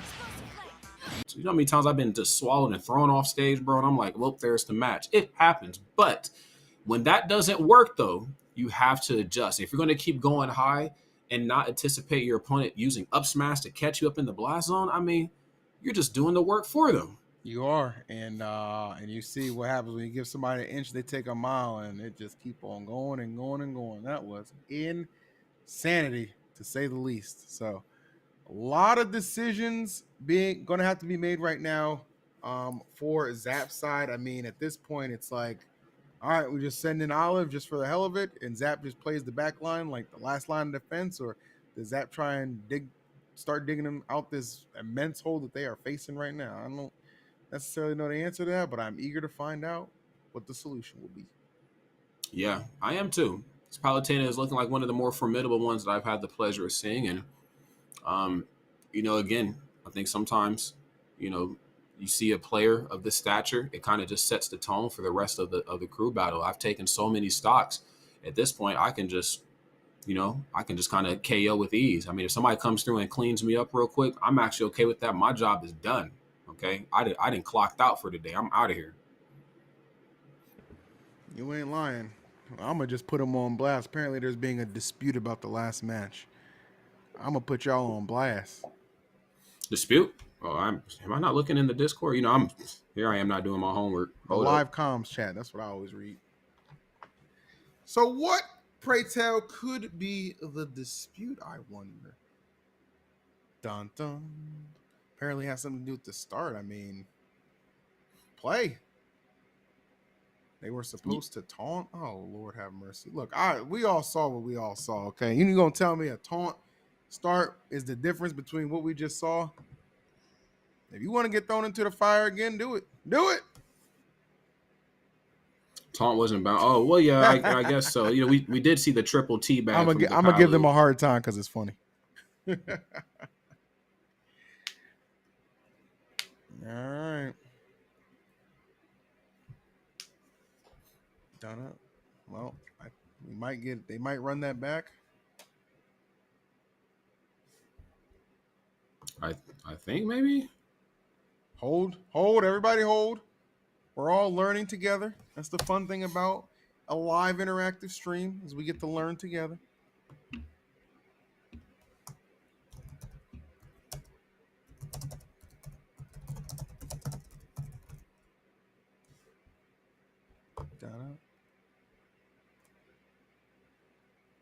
Huh. Interesting. Well, Rod, I know if you need to take care of business, I got this. Don't worry about that, buddy. Yeah, I might have to. Okay. Yeah, production is that okay for me? Well, ladies and gentlemen, this guy Rod's so in demand, we can't keep him here all day. You all know that. Nobody's surprised. We know how talented Rod is. So probably gonna excuse him momentarily for the last battle. But you'll be back tomorrow. Yes, sir. Oh, we're gonna tear it up tomorrow. That's finals day right there, baby. Right. That's where the big That's boy championship matches are gonna Sunday. be. Yes, sir. Yes, sir. So I'm skipping church for that. It's serious, okay?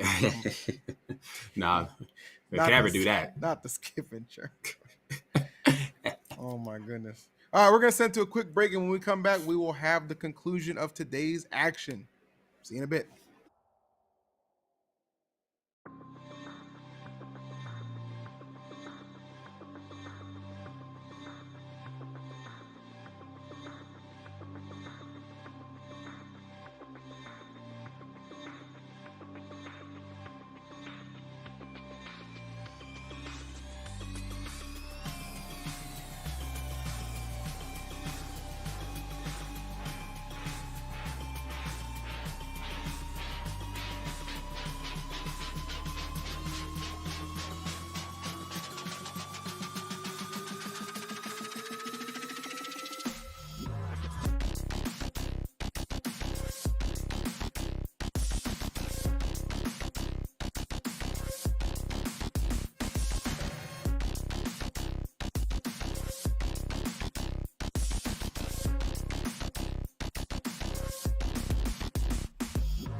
I got it.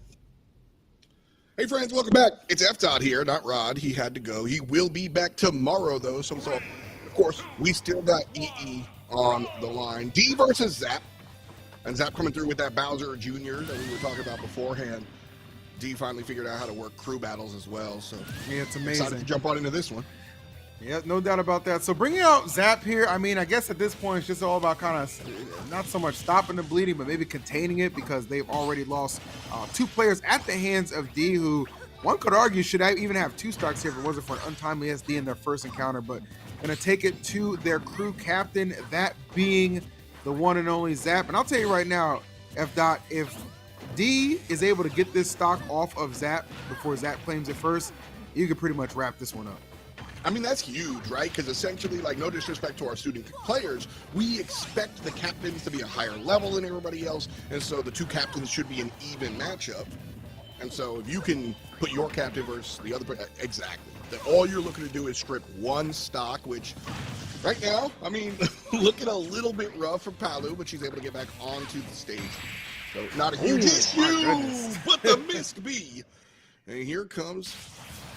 Yeah, that explosive, it's interesting because we saw D get pretty comfortable with that explosive flame usage, but the problem with using that so much against Bowser Jr. is he can hop over and just kind of accelerate in that that Koopa cart and just cover so much space, and just, you're not ready for it, just boom, going to be instant KO. So a good start for sure for D, but not the optimal finish. And we'll see how that's going to really just prompt the decision making here on Zap's side of things. I'm very curious about that.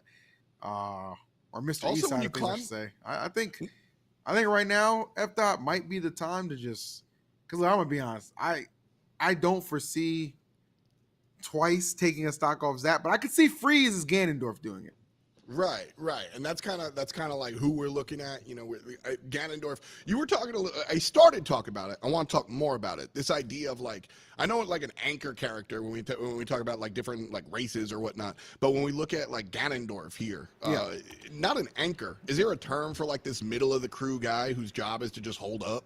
I mean, there's anchor, there's opener, and there's middleman.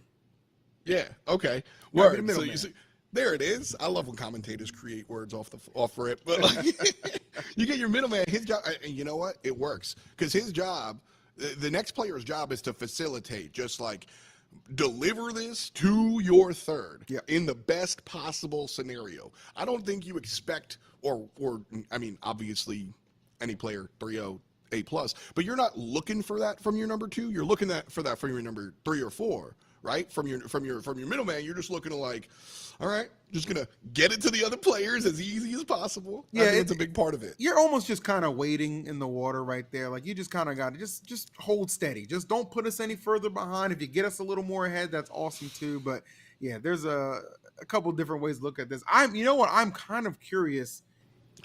I would send out Freeze here just for the simple fact, again, I do think Freeze could take a stock off Zap, and that makes Mr. E's job even more easier. Though in their previous outing on the winner side of things, Eric did beat him with the 2-stock clean as well. So really, I mean, if you're team Mr. E, you're in a pretty good and favorable position to take down Zap, who is really just the only thing standing between them and victory right now. And they are standing a little bit taller. I mean, that's Long Island greatness right there, you know? Like, come on now. Of course, tri-state area getting it done. You love to see it. That's what it is, baby. That's what you look for, man. Look, I've been living in Atlanta for a jump, but I'm from New York, and I can't take that away. So, gotta stay up here. Unbiased caster, of course. No, it's cool because both New York and Atlanta have actually really strong and thriving Smash scenes. So, that whole tri-state area in New York and just the South in general, Atlanta being a keystone of that too, man. So actually, can you educate me? Because when I was up in New York, me and Max go way back. I've been to all the Xanadu's and a lot of the stuff that happens up in New York. I'm very familiar with the New York Smash scene, but down here in Atlanta, I need to find some of my local scene because I'm just jumping back in. There's a weekly. I'll get you the name late. I'll get you the name after stream, but there is a weekly that takes place every single week in Atlanta, and it's got some pretty strong names, some names like Cola and Omega, who are just powerhouses down there in Atlanta. Yeah, they attend them pretty frequently. So I'll get you that name. I'll get that name for you. Heck yeah, if you're interested in that, buddy. Yeah, I'll have to jump out there. I got some commentator friends as well. My buddy Fawn does a lot of Tekken and Street Fighter stuff, nice. And he's always interested. He'll hold my hand and check out the Smash weeklies and stuff. I don't think I'm gonna show up with any of my choices, but I will certainly be watching. And we're gonna check out Twice Mice showing up here again. Much love to all our players, but this is sports, baby. And so Twice Mice is probably the weaker end player on the squad. And so talking about schedule and strength of your crew, I think this is probably, with as much respect to say as possible, just get this one over with. Yeah, I mean, it's almost it's just kind of like a formality because obviously, everybody wants to play. It's just kind of okay, maybe you can do some damage here. Obviously, judging off that first stock being taken before the first 30 seconds have even closed out, gonna be a tough and tall order for sure for Twice, and just kind of being combo food right now too. And this is what Zap will kind of feast off of. Is if you're not prepared for these combos, if you're not DIing correctly, Zap is just going to take you to task. And F-Dot, that is 2 stocks going, and we are just barely 45 seconds into this. Yeah, I mean, Pikachu not being the heaviest character in the game, obviously, certainly going to get tossed around a little bit. And here comes the Hammer Bros, just working it up. A little bit of play here. I want to talk about the stage. Would Pikachu have been better off in a different spot? Because I know that one will work, actually. I know Bowser Jr. is happy with the platforms. Oh, 100%, yeah. Right now, just beat it up a little bit. Don't hold far right. I mean, I know you're trying to escape, but not the correct Okay. Yeah. Yeah. Right on. All right. All right. Yeah, no worries. Again, this is a scholastic event, and one of the things that works out, especially in a format like this where we had the draft, is that the event is so we were looking at it like an iceberg event. You guys get to see the broadcast and what goes on here, but when you sign up and you practice with your captain and everything, like 70% of what's going on here happens before the tournament date, before the cameras come up, and so. Yeah, it didn't look great for our Pikachu player there, EE, but, I'm sure they got some, valuable experience and understanding. And also, straight up, just playing against a person that much better than you, you don't necessarily, learn how to respond. Yeah. But you get a temperature read of what that's like. And that's a big deal, too. Yeah, I think the greatest takeaway that Twice is going to have from this is just okay, I still got a long way to go to hang with some of these guys. And I would, again, if you're going to pursue this a little bit more on the competitive side, just use that to kind of fuel the fire. Unfortunately, Twice a Pikachu player probably would actually prefer to maybe get drafted to ESAM's team, one of the better Pikachus in Smash Ultimate. But hey, there's plenty of guides and vids out there for improving your play. You just got to get active and be about it, and you can definitely see some success. And speaking of success, this is the guy who I wanted to see come on out here because I really do believe Freeze is capable of getting a stock off of Zap. It was a little bit of a tall order last time they faced off, but already nice job. But got to be careful. That recovery of Ganondorf can be so exploitable. Sometimes when you swing out a disadvantage and you use your jump up, you don't have the best tools to get back, and Zap just perfectly executing on his game plan and already in quite the deficit. I mean, that's one of the biggest things when it comes down to looking at the roster here for Smash Ultimate specifically, but you can say it about all the games, is that do you any favors. You're not going to close the distance quick enough for Zap not to respond, and this is going downhill fast. Yeah, unfortunately, there's the lack of recovery. Yeah, it's over. Won't make it. And sometimes it almost feels like the gap isn't that big, but what's between that gap certainly is, right? And that's kind of where you run into some of gets a lot of people's inexperience in the matchup, right? That is not something that Mr. E has, simply because he plays so many online events. Who else plays online events? Zap. They've met in plenty of times throughout brackets, so they have plenty of experience between each other. And Mr. E is really good at his spacing as well, too. So what you're going to see is a lot of those approaches that Zap will have. You'll see a lot of anti-airs coming out from Mr. E using that Sword of Lucina to kind of keep him in check and keep him at bay. On Zap's hand, it's all about getting those combos, bro. Really applying a lot of pressure when Mr. E especially is above him or off the stage as well. So there's a couple different ways you're gonna see this matchup approach, but I would say based off what we saw in their previous encounter, you're gonna see a very aggressive Mr. E, and it worked out nice for him in the previous outing. Here we go to Stadium for the final showdown. Somebody's advancing on to day number 2. Will it be Mr. E going 2 for 2 against Zap? Or can he get a little bit of revenge? Let's find out. Oof. Mr. E, he's getting aggressed on. You were talking about him being the aggressive one. Yep. This is, I feel like Bowser Jr. just has to do this. You got to keep going forward. You got to keep pressing. Otherwise, Lucina gets to set stuff up. And Lucina absolutely, listen, one of the characters that just rewards just being such a good fundamental player, spacing on point, and Eric has all those in a nice little tight package for sure. I like that. Good anticipation. He attacks the shield, but knows the up smash is coming afterwards. Lucina quick enough to react and block that. And that right there just kind of swinging the tides back to Mr. E right now. Oh my goodness. Well, the recovery, we just swinging, throwing the hammer out. Okay, Zap. I see you, Big King. Smack. Big smack, big smack. And just like that, all right, I was just about to comment that Mr. E was in the corner, but he's all the way up top. Stock goes to the Dino. Yeah. And Bowser Jr., high percentage, now in some trouble. All right, nice. But gets the good DI. Yep, parrying the last hit right there to get the up B. You're going to see a lot of those up Bs out of shield from Mr. E, especially if Zap's going to give it to him for free. Nice. Taking the Mecha Koopa and tossing it right back. Here we go. So Zap, not hard committing to anything right now. And when he does, Eric looks like he's just on the guard. Nice. And that's it right there. Yep, it's just smooth. That's it? It's just smooth. That's the play. That's the way to play it. It's just smooth right there. Not rushing anything down at all. Nicely done. Setups like that. That's what I was talking about. That's what I was talking about, where Bowser Jr. just wants to press the gas pedal because Lucina, if she gets to just sit there and go, all right, here's my game plan. If you give her a chance to breathe, she's just going to cross out the eyes. Oof. These tilts right now paying off a lot for Mr. E. Aerials on point right now. Spacing as well. Look at that. Applying pressure, but not getting whiff punished. This is a huge deal as well for our high school players. Watch these matchups and then talk to your captains afterwards, because that's the biggest thing I'm noticing here is how closer together. Like they're still the neutral. They're just tighter. They're just closer and they're faster. That's the biggest difference that we're seeing from these captains. Yeah, 1000%. And I like what Mr. E is doing right here, just kind of stalking his prey, not rushing him down too hard.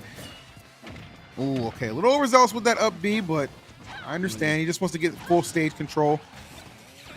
Nice again. Love what he's doing. He's doing a lot of good crowd control with keeping that Mecha Koopa not in favor of Zap. But let's see if we can recover right there. Nice. The preemptive up B was actually very smart.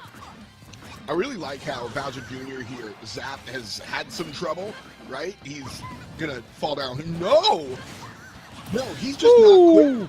He's not. Like, he knows that he needs to be aggressive. A lot of players might have been scared at that moment. Obviously, he throws a stock, but, like, you need to keep that aggression, even with a high percentage. Otherwise, you lose the match. Yeah, and Eric knows right now cannot afford to rest at all. 121, but you want to put on some additional damage on Zap. You got to make the most out of these leads. You've already seen a huge crew battle stock lead just kind of fumbled away just off the spirit of Zap. You got to try and crush that spirit right now if you're trying to make this 2 for 2 in games today. Let's see how the recovery is. Nice. Again, F-Dot, those preemptive recoveries, they're so hard to time because it's like a burst option for Lucina. It just comes out of nowhere. But that back air will do it. Yep, that'll do it. And we have the one stock matchup starting at a slight disadvantage. But again, it's not going to change how Bowser Jr. plays. Zap is just going to press forward. Oh my God! Hit him in the back and end it quickly. Zap's team moves on to tomorrow. I cannot believe that blink and you missed it. What a response from Zap. And if you're Mr. E, you're just sitting there like, what the hell happened in the last 5 seconds of my life?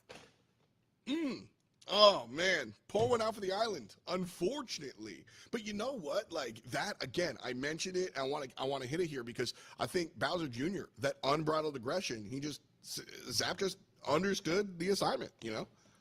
And you look at where that setup took place, too. It was the final stock on that right side and really just kind of punished Mr. E going super low on that recovery. He was just like, you know what? I got something for you, bro. I'm going to pop you up and send you out myself. And I feel like that was almost so quick and so unexpected. I don't even know if Eric he had a chance to DI it properly. Like, that was just blinking, you missed it type stuff. So congratulations to Zap. It avenges the loss in winners and does it in the most pivotal spot because, again, this was elimination side of things right now in that lower bracket. But Team Zap will advance on into tomorrow's competition as we take a look right there. Qualified for the final day, Zap. And they had to go through some players to get there too, man. They had to beat DJ Don, who's a very good Steve, actually out there from Atlanta. You might appreciate that.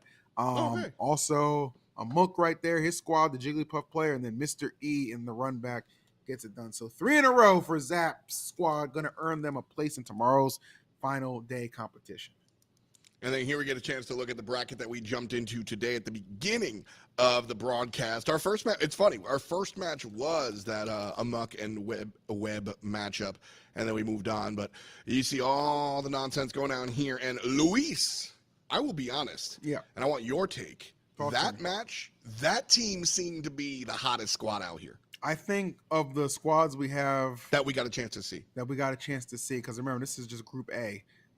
That Lewis's team, like they had it because that Ink guy that they had on the squad piloting that Yoshi was something serious. Just Bear was very talented as well with Donkey Kong, and then of course Luis is just Luis. Now you got Beast Rim there, probably like the weaker link on that squad. But when you got 3 strong links like that, it's probably gonna make your job a lot easier. So not the worst. Yeah, that Yoshi play, and again, so Ink won this year's spring tournament with his squad, and like I was watching in the back room, and I thought Ink was the captain for a second. He could. The Like- way he was playing, he could be. That Yoshi, like that's what I'm saying, and like that Yoshi was when we talk about that gap between pro-am and pro. Yeah. Like there are certain things that players do, specifically like how close to the ground can you get your nair and stuff like that. Like he seemed to have some of that element there, so that is a scary squad for me. Yeah. That's pretty terrifying, but I think that's the squad I'm going to keep an eye out for. Is definitely Louis' side of things, which we'll get to see some more of tomorrow. Obviously, Group B took place as well on the YouTube stream, so we'll see who made it out of that, and how that ends up clashing for tomorrow's finals day. It's going to definitely be an entertaining showing, and I hope you're all looking forward to it as much as I am, and I know FDOT is for tomorrow's action. But it was a good first day one. Yeah, heck yeah. We had 2 streams going on as well. Shout out to our homies on the other side, Bam and Max Ketchum, for holding it down. Of course, shout out to our homie Rod, who did so much heavy lifting here today. Y'all were great on the mic.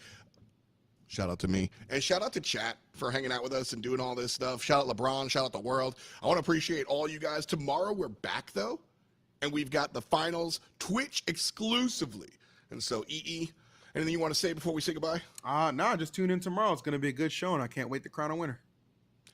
You heard it here. Right here. We'll be back tomorrow with the conclusion of the Vessel Crew Battle Smash Clash. We'll see you tomorrow. Peace and much love to you.